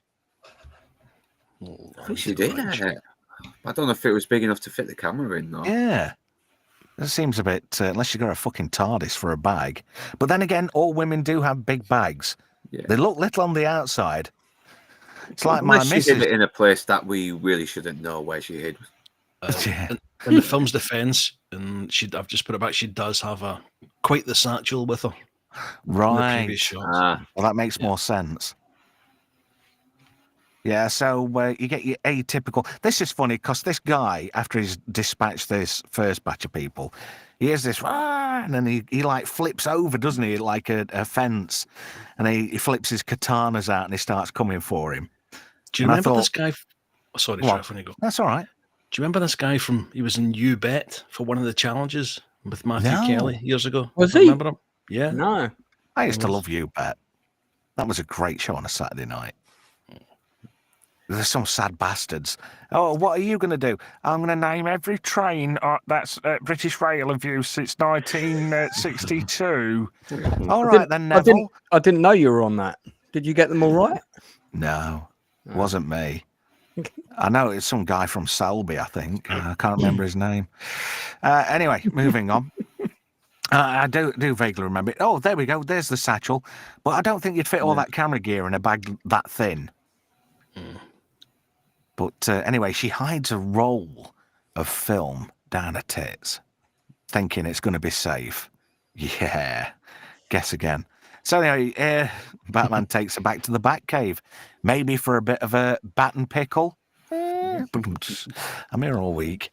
That fucking Batmobile, it just does it for me. Yeah. This entire scene is actually well done as well. It's just, there's not much happening, just the music playing and you're just letting you absorb the atmosphere, and that's it. It doesn't need to be anything else other than that, because it just sells itself. And I like how Vicky Vale keeps trying to get a crafty look to see if she can figure out who he is. And he always sort of like turns away. I think she does recognise him, but she hasn't fully realised it's Bruce Wayne yet. Do you think they christened that Batmobile kind of, when the of course there were love stains on that by the end of the film. Because you heard the story about Robert Pattinson, right, with the Batmobile? No. Oh yeah. Did he christen the back seats? Well, him and the young lady, the lead actress, christened the bonnet of the car, no less, and were caught doing it on set as well. Nice. So it's well-known. It's available on a porn site near you. I mean, I don't think anyone filmed it, but that story went round the industry like shit for a goose. I mean, you literally heard about it like the next day. Oh, you've said a line from Animal House now. Oh, God, that's going to be bugging me now. There you go. John Vernon, isn't it? You'll get your chance, smart guy. Put a sock in it, boy, or you'll be out of here like shit through a goose. So anyway, he takes her back to the Batcave. She's going to get a wet fanny. Let's face it. Well, that car is a panty dropper on isn't it? Itself, isn't it? Really. She's going to have a soggy gusset by the end of the film. You watch. Definitely a soggy tuppence. But I digress. So anyway, Batman's managed to figure out exactly what's in all these products that Joker's infested with chemicals to create this Joker death. Timey-wimey-limey says, Toga, Toga. Nice. I like that. I've got visions of John Belushi pouring mustard oil over his tits now and then smashing a guitar up and saying sorry. Like it was nothing. Batman cracks Joker's poison code. Citizens told to avoid the following products. Deodorants with baby powder. Not a good thing, considering what's in baby powder. Hairspray and odor eaters. Lipstick and nail polish. Aftershave and talcum powder. I miss talc. That was great on a Sunday night. When you had the bath before school bath and you get your talcum powder. That was cracking. I miss that shit. And I love this scene. Bruce Wayne decides, because he's been advised by Alfred to tell Vicky who he is and reveal his identity. And he goes to do it. He's just, have you noticed he does a Clark Kent thing? He takes his glasses off when he's going to tell her. Did you notice that in that scene? Yeah. I think that's sort of like the comic book trope. You know, I'm wearing glasses, therefore no one can tell who I am. That does me when people take the piss out of Superman. It's like, oh, I'm Superman. No, you're not. And then he take the glasses off. Fucking hell, you're Superman. And then he puts his glasses back on. Oh, where's he gone? You know what I mean? It tends to have the effect that it makes him look more intelligent when he wears the glasses, Keaton, but for some reason, when Reeves use them, we're on about a bit more silly. We're on about wetness with Vicky Vale, and MC rightly says in the chat, moist. That's the matron moment of the show. MC, you get to pick a movie for later on Monday Night Mayhem. So let me know in the chat what you'd like to see at some point during the run of Monday Night Mayhem. Because we have this thing, when we have a new matron moment, whoever gets it, whoever bags that moment, I normally let them pick a film, you see. So I'm giving you the opportunity to pick a film, MC. Ooh, so matron. No, matron, no. So Joker comes in with a Prezi and he's got his vicar with a ghetto blaster again. But she looks cracking, even like that. She's just, she's, you know, I think Bruce Wayne was actually going to tell her as well that he was Batman, because Alfred's been pretty much pushing him to get with her. He's been pushing him to. Where were you? I said this about 4 minutes ago. Did you go for a pace? No, it's just his memories that you know. I'll tell you something, Keith. My memory's fucking shit these days. Anyway, moving on. I remember in the cinema watching him coming in and just feeling my skin crawl the way he comes through this film. You just never know what's going to happen with him, where he's going to appear, and it's just this threatening vibe from him. Just look at that grin Bob's got on his chops as well. I love that. It's like, hey, look, we're nice people, really. No, you're not. The geezer holding the stereo, George Lane Cooper. He has been in so many big movies. He's been in stuff like The Wild Geese and Star Chamber, the original Superman film, the Amazing Spider-Man TV series. You know, like you can spot him in quite a lot of films if you look out for him. He's mainly a stuntman who also does a bit of acting, therefore gets lots of work. Yeah, it's nice when people can keep the finger in the pie, because unless you are picked out and you become like a leading man or lady and you've got that star quality, you're in that obscuro zone, aren't you? Where, unlike Christopher Fairbank, who's what probably the most iconic character actor of the last 50 years, I think, and he's been in so many great things. And we did mention this earlier before you came on chat on the stream, Lance. Oh, yeah. About him, you know, people think he started off in Arvida's Aim Pet. Well, he did on TV, but he's been in so many iconic pop culture movies. So many, you know, like quintessential movies that have stood out in the crowd. So anyway, we get to this point where, you know, Bruce Wayne's giving it the I'm nuts too. And Joker starts giving him a bit of time of day. You know, so he's like, I notice a bit of familiarity here. I'm seeing a bit of something of me in him, which is ironic. And he gives him that time of day. You were saying, Brian? I think it's the I know who you are that kind of knocks him off balance a little bit. Yeah. You know? Yeah. Yeah, and he never spells it out. He just says, well, there was this kid, Jack, you know, means to hurt people. I like him already. Yeah. Well, it's an irony in itself, this scene, if you think about it. Yeah, because Batman first meets Joker when he's Jack, and then after. Oh, actually, no, he comes across him when in the second as Batman and Joker. So no, ignore what I was about to say. That's all right. Don't worry about it. So Vicky meets up with Knox because she wants to know about that alleyway. Apart from the cat piss and the broken milk bottles, it's discovered that it was the alleyway where Bruce Wayne's parents were murdered by Jack Napier. Strangely enough, this is where people complain about Alfred letting Vicky Vale into the Batcave because Bruce Wayne was nearly going to tell her, and she figured it out. She figured out Bruce Wayne was Batman, especially after that stunt when Joker shoots him and he suddenly disappears. Yeah. It's funny that, you know, she got in the Batcave, but Bruce Wayne had been in her Batcave. I wonder if she got any bats hanging off her flaps. It's all right. Alec Baldwin can always shoot them off. Oh, God. Quick trivia, Trev. Go on then, mate. This little bit was from a scene that was cut out. It was supposed to be a young James Gordon who was consoling Bruce Wayne.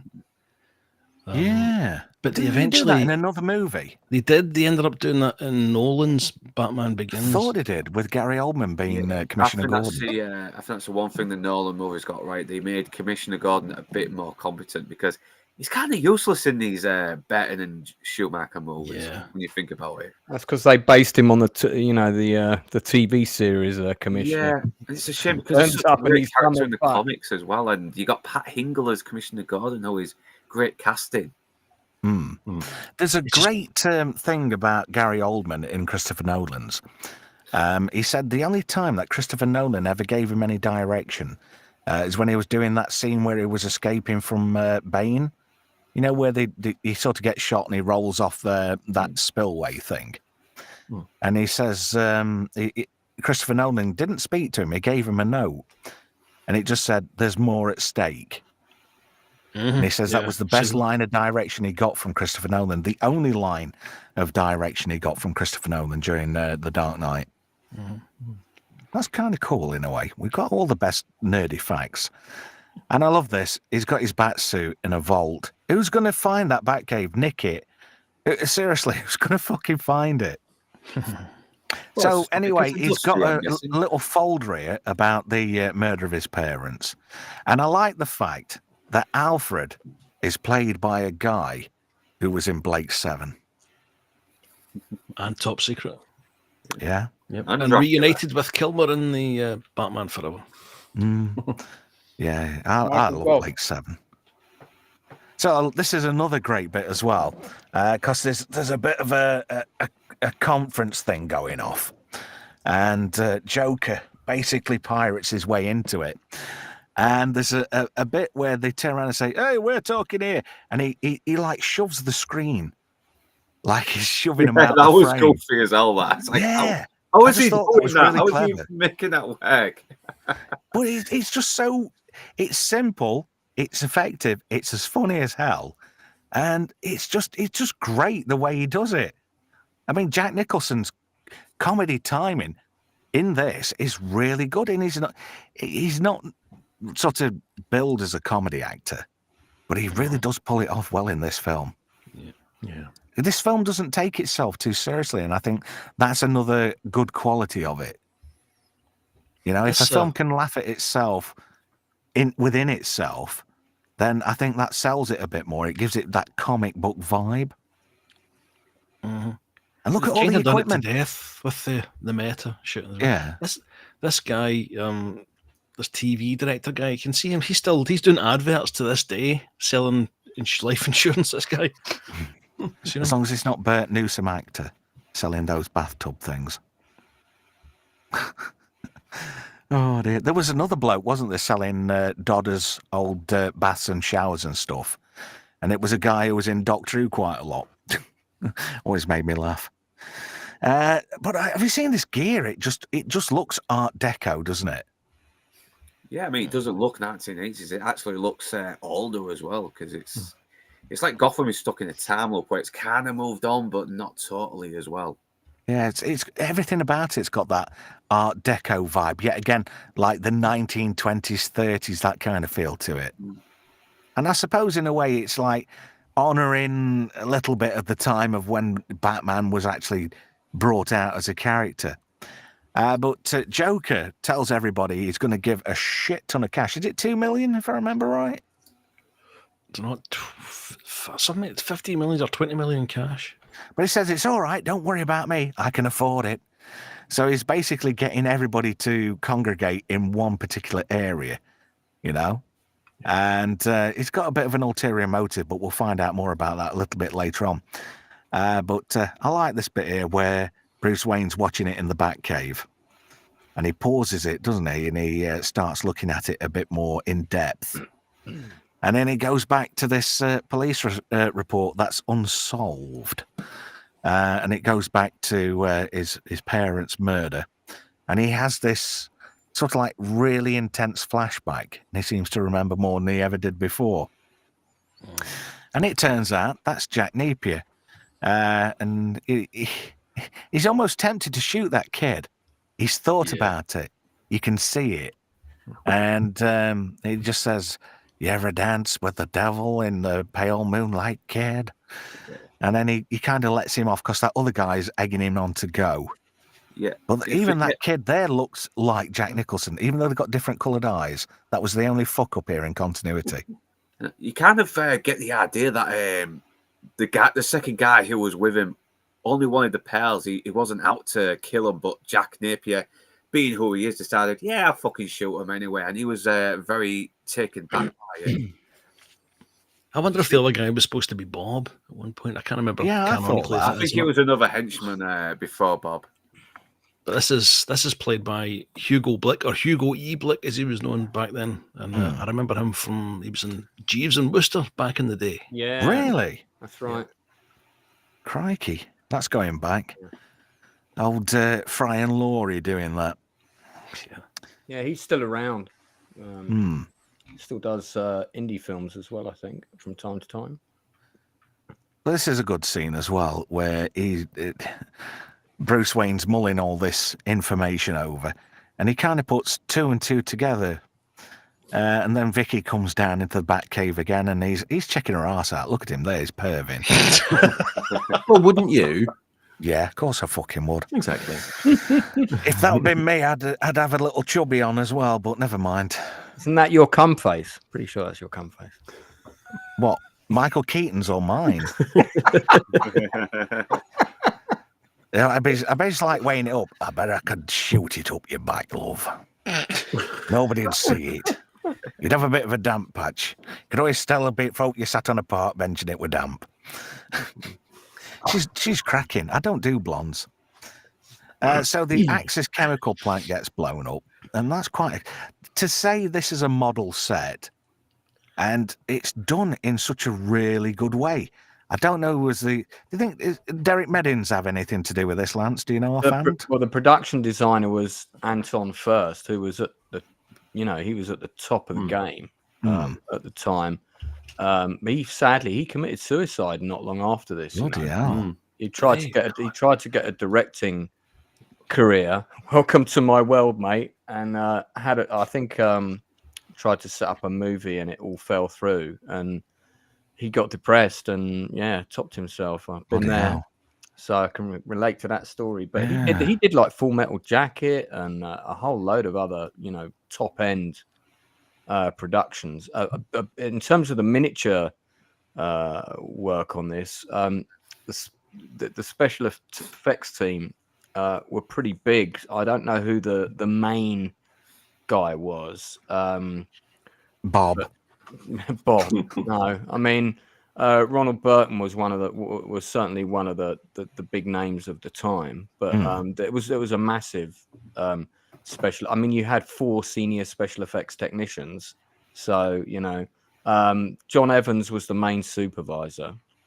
So, but I don't know if they had a miniatures unit per se. Mark Meddings was the model unit supervisor, but he was uncredited. So I suspect he might have been related to Derek Meddings, quite possibly.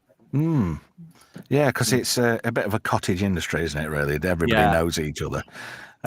So small. Steve Begg and Angus Bickerton both worked on this film as part of the visual effects unit. They are both now massive, like top of the game visual effects supervisors.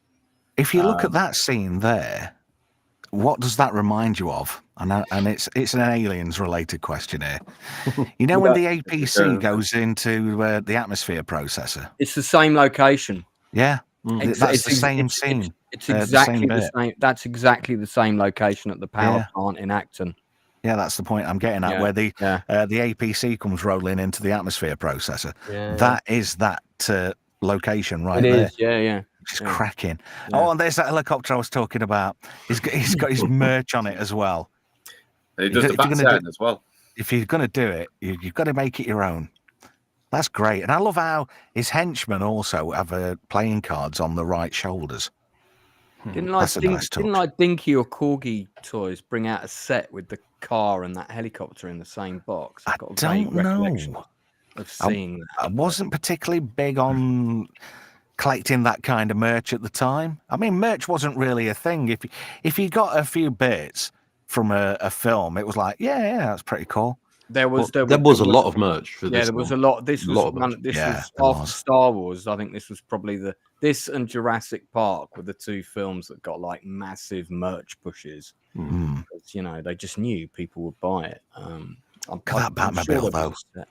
Look at that. Every kid in my school had a necklace with a Bat logo on. Necklace? Not necklace, but one sort of like the little sort of like string ones with a leather. Where did you go? Are you talking about a pearl necklace or what are we? No.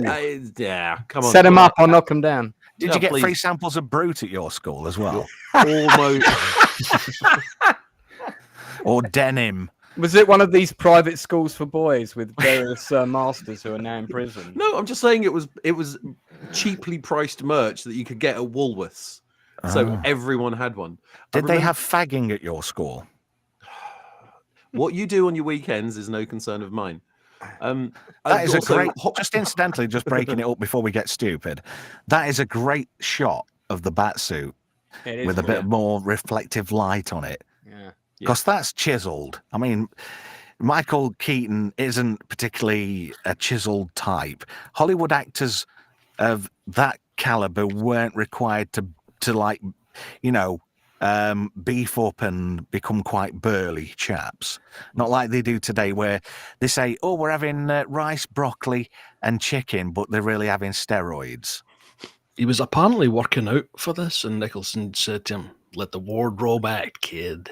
I don't know if you mentioned him already, but we should definitely give the director of photography, Anthony Pratt, a shout out, because the lighting, the tone, the grade, the look of this film I think is just spot on, and it really adds something to the movie. The shot that you just showed is a really good example. And this guy, again, top of his game. He did Terry Gilliam's Brazil. He did The Fisher King.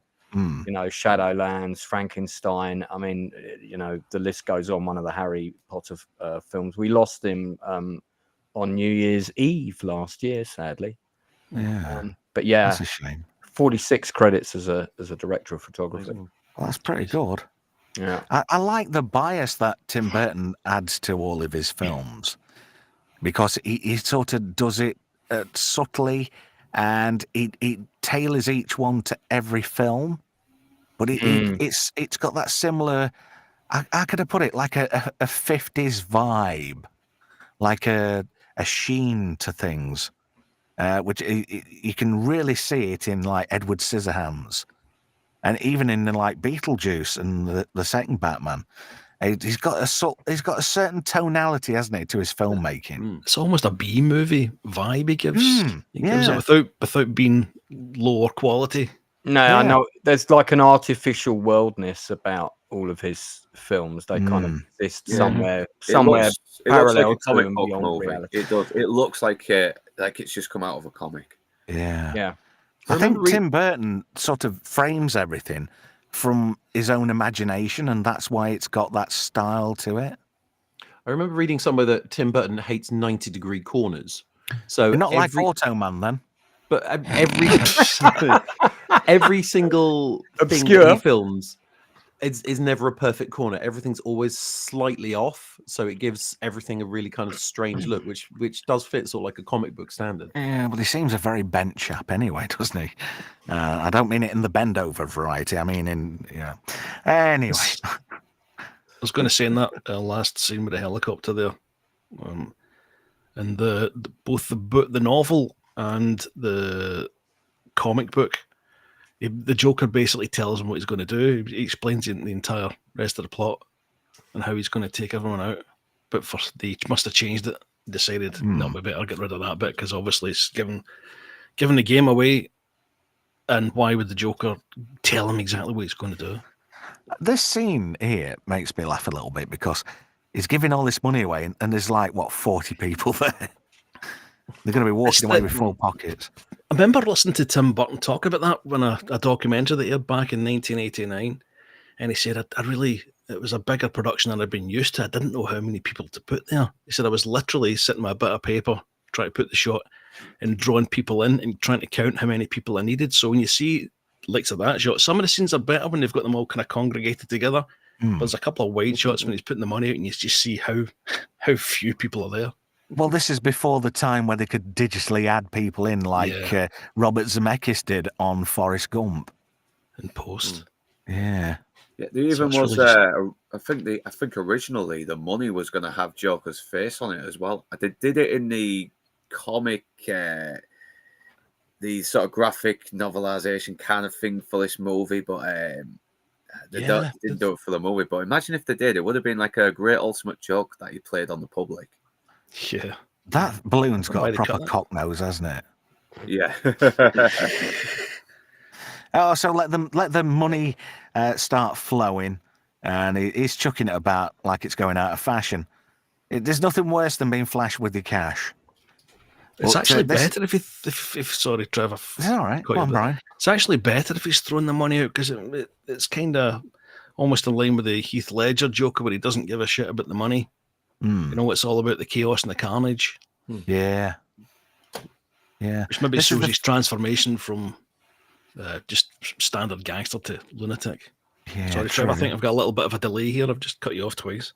That's all right, mate. I'm just not quick on the draw tonight, unlike Kim Basinger's husband. Anyway, moving swiftly on.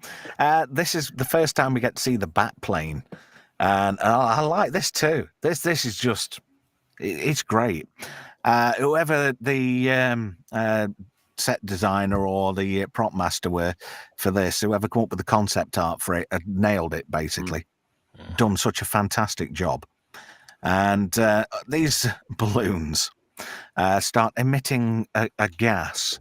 He's cooked up a gas to take everybody out. It's basically that nerve gas that we saw earlier, the one from 1977. It's basically that, and he's just basically gonna kill everybody, because that's the kind of guy he is. He's generous to a fault, but he'll kill you at the same time. But this is great. That is a fantastic shot. Yeah, the gas is Smilex, and we have a user called Smilex who. Yeah, the Otterboat. That's right. Yeah, that's the very man. Yep. Yeah, he was on. I was watching a stream the other night, and he was on there. The one that Atom Gray's on after we did for Fubar Friday. B-roll. Yeah, that's it. Yeah, because I was completely knackered, but I went to bed and I was overtired and I couldn't sleep, so I came back downstairs. That's the worst, man. Yeah, I've had that many a time. And I was proper shattered the whole next day. But it was worth it. I enjoyed that stream. I had quite a lot of fun. And this bit here, when he's flying and he takes all these balloons and he dumps them out of the way so nobody gets hurt. But there's a scene a little bit later on that reminded me of the Star Wars Death Star trench run. Oh, with the bat plane coming down the street. Yeah. And then he has that like targeting thing come over his eyes. But instead of it, you think it's going to be like a computer thing, but it's a pair of goggles. But this is a bit of foreshadowing for later, for the bat signal. Not many people pick up on this, but I always notice it. A lot of subtleties. And that's the thing about Tim Burton films. And just look at Jack Nicholson there. He's the epitome, isn't he, of the bad guy, but in such a charming, doesn't give a shit way, which is what Jerry Hall says about him earlier on in the bit before he gets turned into the Joker. She says, Jack, you just don't give a shit about anything, do you? And he's like, no, wait till they get a load of me. But I love this bit with with this targeting computer thing I was talking about. He's taking everybody out and he's shooting bombs left, right, and centre. And the only person he's not hitting is the Joker. It's like when I take my missus to badminton, you know, she can't hit the fucking shuttlecock, put her in car and she hits everything on fucking road. It's just one of them things. And Batman fucking kills as well. He kills in this one. It's like, Batman doesn't kill. It's like, yeah, Michael Keaton's fucking. Yeah. At one point in this, he actually shoves a bomb onto someone and then pushes them over. Yeah. Of course, that's well doing it. Isn't that the second film? It does Is that the second film? Yeah, it is. Yeah. It's the like the fight scene with the pram and pushchair. Oh, that's right. Yeah, but there we go. There he is with his targeting computer. It all sort of like folds out from the side of his head, and you think it's going to be like the one from Star Wars. But it's just like a pair of sex goggles.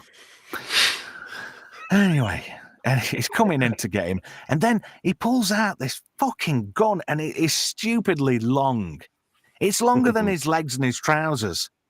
So how he got that stuff down there is beyond me. It's like he pulled Linford Christie's cock out. It's just fucking massive. Yeah. So, yeah, again, look at that. He's firing everything at him. He can't even fucking hit him. But look at that gun. That'd make Dirty Harry jealous thinking about it. And he just fires one fucking shot and he takes the bat plane out.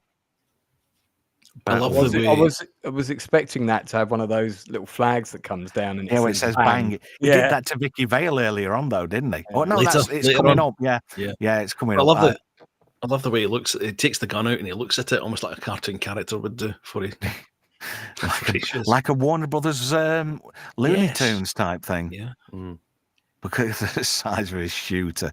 All right, love. Have you seen the size of my shooter, darling? Hang on a minute. Let me just go back. Alec, is that you? Sorry. Somebody had to say it, and it had to be me. He got away with it. Fucking hell. Amazing. And yet again, we've got this gothic sort of like vision from Tim Burton. And if you look at that, it kind of looks like a fucked up version of Castle Gayskull, doesn't it? It looks as though it's grimacing. It does, doesn't it? Anyway, moving slightly on. So Batman's he's gone tilt. He got shot down, didn't he? Joker shot his shot, and it just took him out. And we end up in Gotham Cathedral, where Joker has basically taken Vicky Vale, and Batman's like, "Yo, she's mine." And we come up to like a really good. It's like it's an underperforming fight scene, but it's done in such a way where Joker's like, "Oh, I'm getting my ass kicked, but I'm having a laugh about it, and I'm going to constantly take the piss out of Batman while I do it." And he just does it, and he's basically dispatched all the rest of his henchmen, and he's coming for him. He's like, "Oh look, there's my missus's shoe there. Oh, I'm going to lose my shit." But Joker fired some acid out of his thingamabob flower on his lapel, didn't he? The one that he tried to squirt Vicky with, he squirted her with his liquid, but she ducked. She got away with it. But basically, he fired it at this bell, and the bell met an end. I'm here all week, and it stops everybody getting in, Commissioner Gordon and the rest of the police force, from getting into the cathedral and helping Batman out. But this is where it gets really dark, it's like Tim Burton like goes another level darker during this whole scene. And I like that aspect of it. And there's a few henchmen left. There's that guy you were talking about, the vicar with the tash. The least effective henchman ever in this bit. Yeah. Falls straight through. Takes himself out. Yeah. And then a few more like try the luck a little bit with it. And that's the scene I was thinking of. Yeah, you were right. It's still to come. But she shits her pants. And he's just so fucking nonchalant. Oh, this guy, wannabe Blade, he doesn't last 5 seconds, does he? He probably gives a better account than anyone against Really? Batman, this guy. Yeah, he counters him a couple of times and sends him through a set of stairs. Yeah. Plus, his death is hilarious. I mean, he just bangs his head on the bell and throws him down. Ray Charles, there. Yeah. Oh, look, and he's having a bit of a dance with her. I don't know. I don't know what it is, whether it's a continuity error or I'm just seeing something nobody else is. But it almost seems as though the makeup in his hair was totally different at the end of the film as opposed to the rest of the film. Now, is that changes? It changes quite a lot through it. There's a bit where he looks like Donald Fisher. That wait till you get a load of me, but I can't stand that. Yeah, it is a bit up and down. And that thing pointing at Batman looks like a cock, doesn't it? Should we be worried that you keep seeing peni everywhere? Maybe so. Should we be concerned? I'm more worried about Tim Burton. Yeah. Not Helena Bonham Carter. Is she still with him? No. That ended quite a while ago. I forgot who she's with now, and I was like, what? I can't believe she's with that guy, or that guy's with her. Because I don't know, there's something about her. I wouldn't touch her with yours. She's a bit freaky, isn't she, bless her? Anyway, moving swiftly on with the stream-killing pauses, never mind. I don't think the panel could add anything to your comment there. Sorry. We didn't have first-hand experience to draw on, so we defer to you, sir. Okay, then, fair enough then. Moving swiftly on. I love this bit. This is where the crazy hits a new level because this is like, you created me. No, you created me. It's a bit of I hate to use the word paradox, but there's a little bit of one here, isn't it? It's like chicken and the egg and all that bollocks. But here's where the fun starts. They're having a couple of love taps, and Joker's really shit at fighting. He has a couple of goes, breaks his knuckles, and doesn't get very far. But Batman's just chucking him around like a fucking rag doll. And again, he seems to have changed, unless, like you were saying before, with the glue and the prosthetics and stuff like that hurting his face, maybe they started lessening the amount of what they were doing to him to compensate for him being in a bit of pain with his chops. Yeah. Maybe they relaxed the makeup and the prosthetics just a little tiny bit. But the sort of like level of defiance and hate from Jack Nicholson in this scene, you can feel it. It's palpable. He just, he's acting, but he does it in such a convincing way. He's hamming it up, but he's not hammy. If you get me drift, and that's just he knows his craft. Oh, I love this bit too. When he gets cracked and he makes out like his teeth have fucking come out. Brilliant. I think I'd have preferred it if he'd been able to give a bit more of a better account of himself, especially the Bat being injured. And obviously if Batman's already fought off 3 or 4 different guys. I'd like to see him get a few nice kicks in. Well, I did say that, didn't I? So he's a bit lackluster at fighting Batman. He would have, you would have presumed he would have put a bit more in it, considering his life's at stake. But he's obviously not taking it very seriously because everything's a joke. But this is where he gets like knocked over, and you think, that's it, right?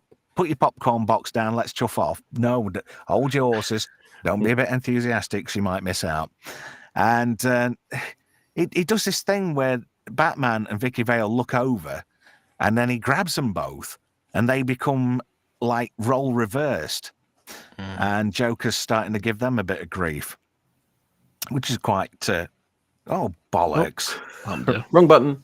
Oh, I ain't going through all those slides again, so I'll just talk about it.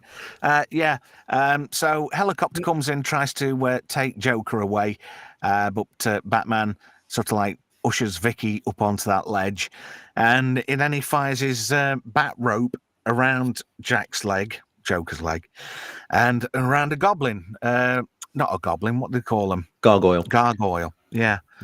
And the whole escape via helicopter becomes impractical, and he basically goes down. And I noticed early on in the film, when Batman's at the top of that cathedral looking down, it looks badly drawn in. And then when Joker drops to his death, that's really badly done too. It's almost like he looks like a cartoon character, not an actual actor. Yeah, it looks it's like terrible. It is, isn't it? Considering the $48 million budget, you'd have thought they'd at least use Crayola crayons instead of whatever the fuck they use there. The animation at the start looks terrible. And I remember everyone just at the cinema saying that as well. Yeah. When he turns round. MC says start again. And to that I say, fuck off. Because I'm not going through 148 slides to get to the last two. If you're watching this on YouTube, you can just pull this slider back to the beginning. True.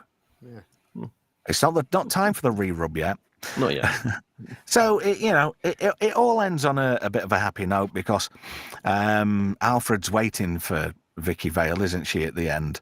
And he's got champagne in the back for her. He's buttering her up for a wet fanny again. And the bat lights revealed, and then Vicky goes off to Batman, and Alfred says, Master Bruce is going to be a little bit late, and she says, of course he is. And then he's up on top of that cathedral again, and the bat lights showing up, and that's it. Roll credits. And Lance, you've got some pictures to show us. Yeah, I've got a great picture of the set, which I've got a couple of pictures of it. I think I can share screen. Let's try. If you go for it when it pops up. Here we go. Oh, fucking thing. There we go. There's 18 sound stages at Pinewood, and the set is famous for covering every single one of them. Yeah, so that big white building on the right is the 007 stage. That was built especially for the film The Spy Who Loved Me. It's been rebuilt a couple of times because it's caught fire about 3 different times. The most significant one was when the film Legend was shooting in there, and one of the sets caught fire, and the whole thing nearly went down. So that's most of the set. And then if you look at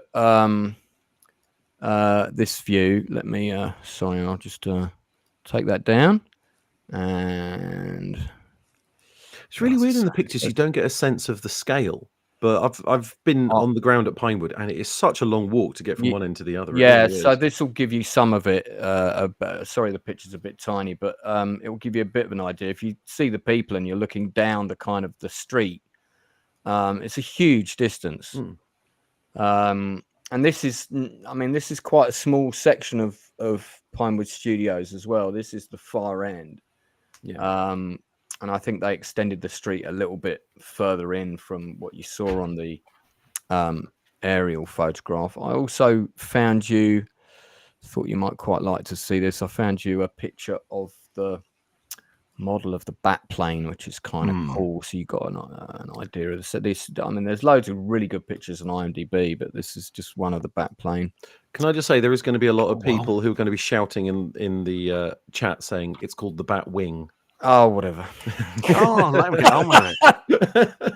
I haven't seen the film in God knows how long. So, the Batwing. Thank you for correcting me. Quite right, sir, as well. But, yeah. So, so if he's having a Sherman, is that a Batwank? Just on the set, do you remember Tony Slattery did several episodes broadcast from that very set in his little TV show. It used to be on a Saturday afternoon called Saturday Night at the Movies. Do you remember? Oh God, No, yeah, I I do remember that. I do remember that show. I don't know if I saw the episodes about Batman, but I definitely remember that show. Yeah, Tony Slattery, who sadly left us recently. Yeah. bless him. Did and I was quite shocked when I saw recent pictures of him. You know, He was great in Boone. yeah, and Men Behaving Badly. He was in, wasn't he, in one season of that before they switched up the cast? Or am I getting that wrong? I might be getting that wrong. But he used to do a lot of whose line is it anyway? Didn't he? He did. He was on the improv scene, wasn't he? For quite some time. He was great at that. And on Clive Anderson talks back as well. Remember? Yeah. He even did some hosting on kids shows as well. He did a kids game show called Knock Your Block Off on Saturday mornings. God, jeez. You remember that one, Bri? Yeah, I remember the. It was shit. A lot of people got the start of their career in kid shows. I mean, yes, I Miles remember as a young lad back in 1978 seeing a very young Jeremy Irons in Play School. Yeah. Really? Yeah. Yeah. My father used to present Play School. Did he? Yeah, he was one of the first presenters of Play School. He also wrote the theme tune for Play Away and used to co-present that with Brian. You're going to make me a jealous bastard if you say yes to this. Do you know Fred Harris? Fred Harry Harris? Hey? Fred Harry Harris? I don't, I'm afraid. No. Oh, Fred Harris. He's been on BFBS TV for quite a while. He's quite high up in the programming there. I love Fred Harris back in the day. He was on everything, wasn't he? It was like the cooler version of Johnny Ball. It was like Johnny Ball, but he'd slyly do your mum while you weren't looking. When Johnny Ball's programs came on, it was like Think of a Number or whatever. 69? Then he did science. He did some sort of science one. They were always like very educational, and it was always a cue to like, what's on ITV now? Got to switch over the telly. I tell you what, I used to love on ITV when back in the 70s and early 80s. Chris Kelly's Clapperboard. Remember that? That was great. They did a brilliant Spy Who Loved Me episode, and they had all this behind-the-scenes footage of the main battle scene being filmed. It was great, and I think ITV unfortunately erased all of the episodes of Clapperboard. There's only just to save tape. Yeah, tight bastards. Yeah. Was that LWT who made that? It was certainly an ITV program. It was always after Michael Bentine's Potty Time, if you remember that. Crikey. Yeah, we're going back a bit now. The young uns on the panel are looking puzzled. Yeah. I remember Doc Croc with Round the Bend. Oh, That's yeah. about it. Hello there, Benders. Let's go round the bend. That was John... Oh, crikey. Spitting Image for kids, that was. It was. John Glover. John Glover, yeah, that was it. Yep. The other John Glover. Yeah. Not the American one who was in the Magnavolt advert for RoboCop 2. He seems to play Satan a lot in things these days. He's a very bizarre character. He also stole the symbiote Dax, didn't he, in DS9? John Glover is one of his characters. Back in the day. Swapper says, this is quite interesting. I loved Johnny Ball, Fred Harris and Derek Griffiths when I was little. Did you have a four-way? Is that what you're saying? Did you love Johnny Ball? Jimmy Savile loved you. Derek Griffiths is still doing adverts, is he not? He was in Coronation Street a few years ago. I think he's passed away. Oh, God. Maybe he's not doing adverts anymore. This is Yul Brynner. I'd have done his daughter. Remember Jay Griffiths, who was in Bugs? I've met her. Bugs was shit. I've met her a couple of times. I'd like to do some multiplication with her. Ah, dear me. Oh. What? No, he's still alive. Derek Griffiths is still alive, according to. Ooh. Is he? 78. I thought he passed away recently. Oh, thank God. See, I'm going to appreciate Derek Griffiths even more now because I've got an extra. Have you seen that thing what goes around on Facebook it's like an annual thing where somebody puts up, oh, Tony Hart's died.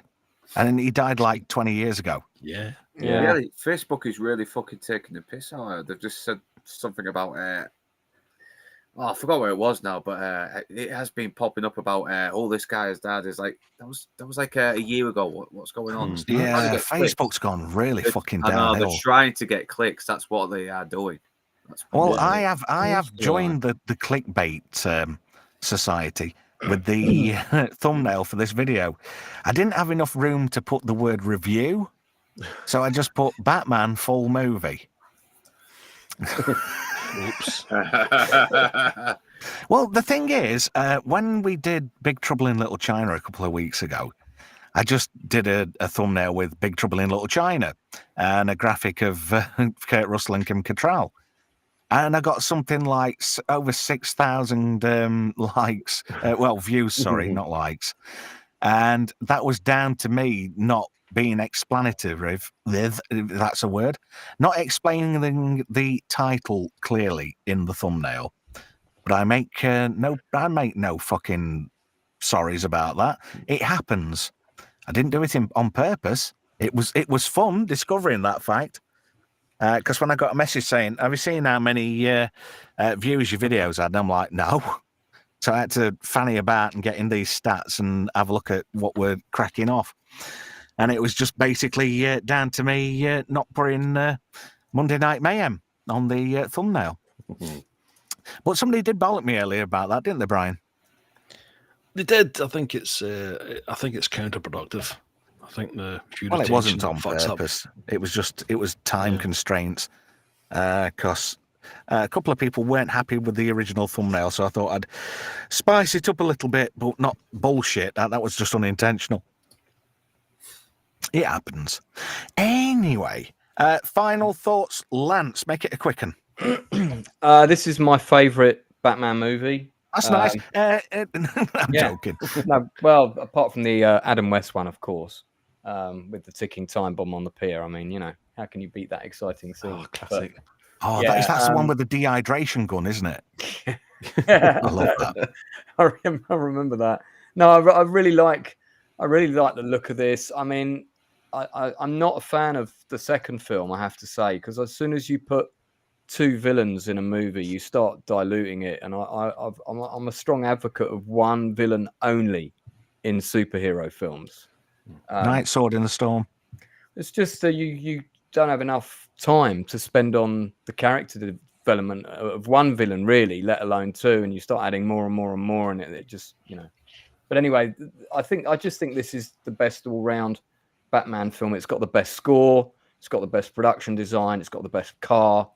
Michael Keaton is still my favorite Batman. Too.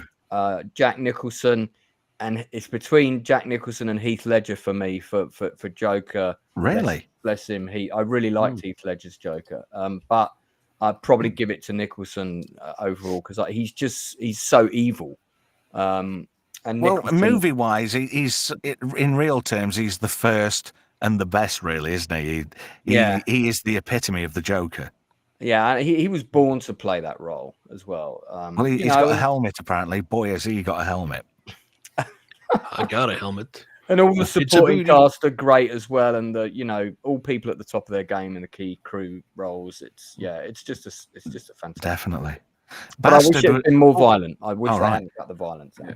Bastard, what were your final thoughts to wrap up with? Oh, it's dark, brooding, gothic, but a lot of fun, and that's no joke. It's shit hot, is another way of putting that. What about you, Help Desk? Yeah, brilliant. Just a great all-round movie. It hits all the points of a superhero movie. And the car was a Chevy Impala to begin with. And was it? It was just kit bashed on top of, and is currently owned by Jeff Dunham, the comedian. Jammy bastard. By the way, people ride around in it if you see him with it. Spandex really suits you, apparently, according to somebody in the chat. Thank you. Every Saturday night, you can catch me on Twitch. Where he changes his name to Wendy. Oh, check out his OnlyFans page as well. Lots going on there. Please, I can't even pay people to look at me. Why would they pay me? Yeah, well, you were saying that. Nobody's bought me a coffee yet because they're all tight twats. I don't mean it. I don't mean it really. Well, I'm going to hop off now anyway because I'm nearly All right then, mate. asleep. So yeah, thanks for having me on. Glad to When are you streaming again next, bastard? You can give yourself a plug.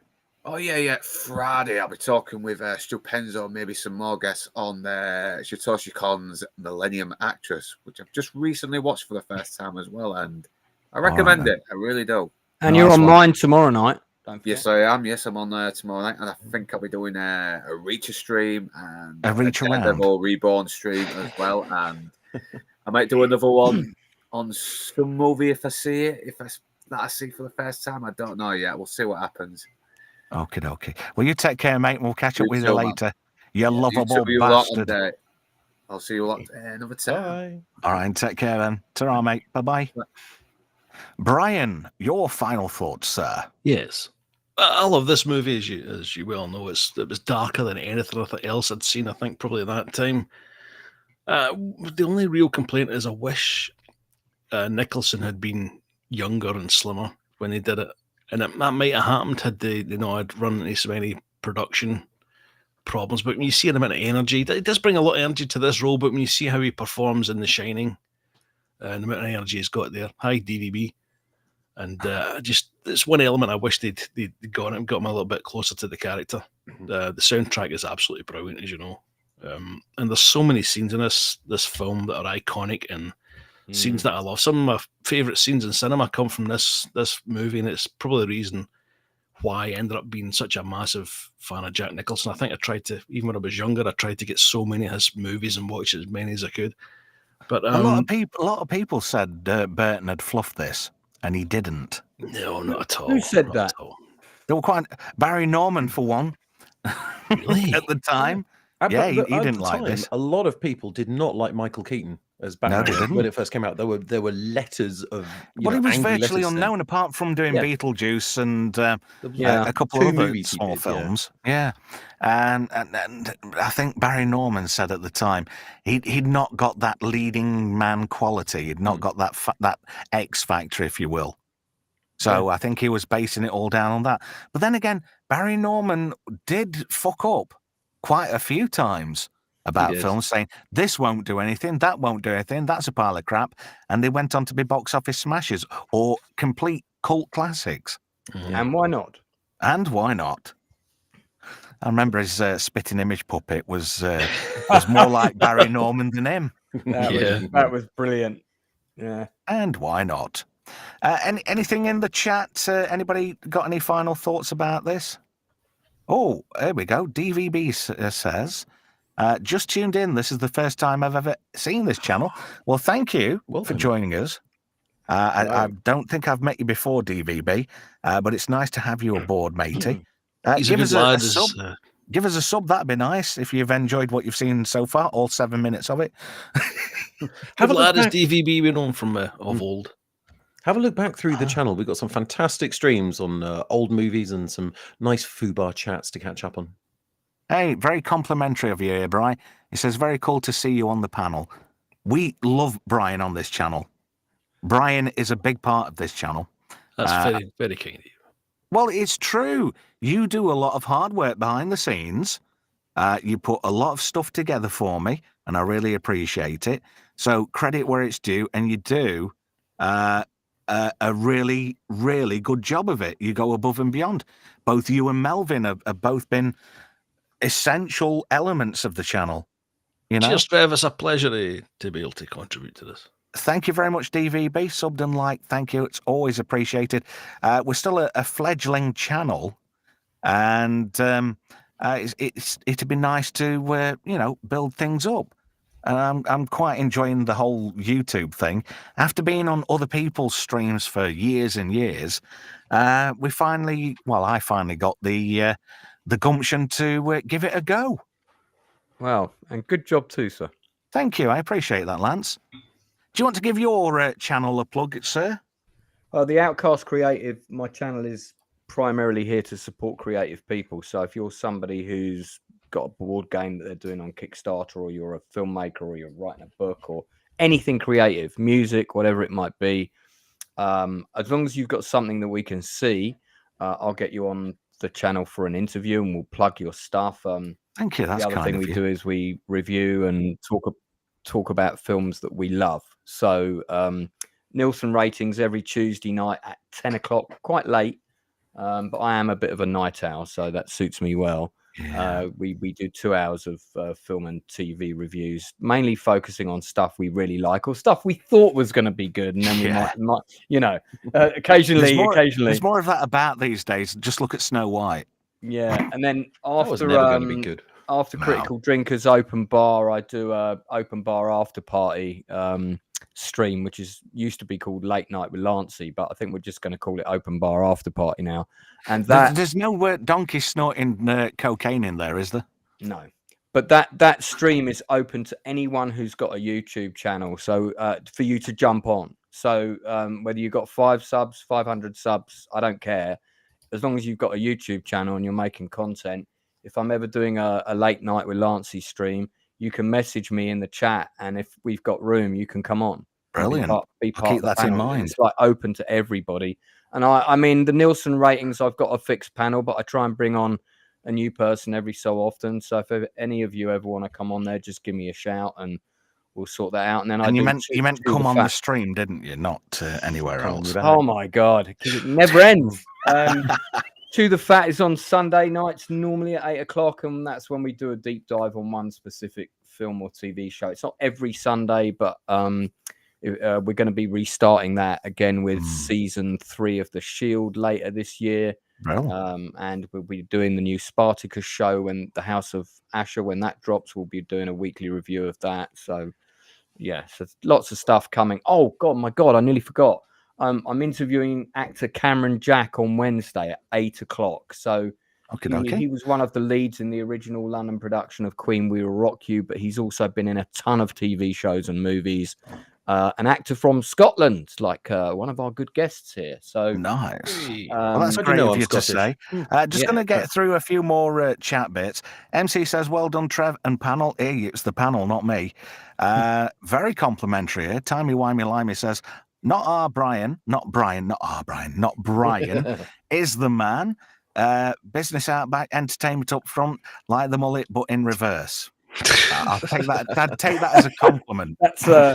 That's readable in so many ways. Yeah, I remember once hearing an argument with a couple in Tesco's car park, and he said to his missus, "You like having a shit in reverse." And I thought that was quite funny. Brian's very kindly put a link to your channel there, Lance. So if anybody's not viewed, go and have a look for the first time. What else we got? Oh, what's this? DVB says, that's cool, Trev. Glad to have found your channel. Thank you. I appreciate that. Wish I could have caught the Batman segment. Love that movie. Well, you can always, as they say, do the re-rub. Timey-wimey-limey also says in there, Trevor's a great magnet for top men. What are you trying to say? There's no Blue Oyster Bar here. We'll have none of that. This is a local program for local people. So thank you to everybody in the chat. Thank you for joining us. If you're watching this on the rerun, or the re-rub as they like to say, please do like and give us a sub if you haven't already. According to YouTube stats, 46% of everybody who watches doesn't sub. And it'd be nice if everybody joined in, because then you can get like notifications by hitting that bell and finding out when we're on and getting a notification saying that we're going to be live any moment now. That'd be kind of cool, because you can join in. And if you're watching this on the re-rub, please do comment below, because I love to interact with all the comments. Thank you, everybody. Thanks for joining me panel tonight. I appreciate your company, and thank you for your input, and we'll catch up with you all soon.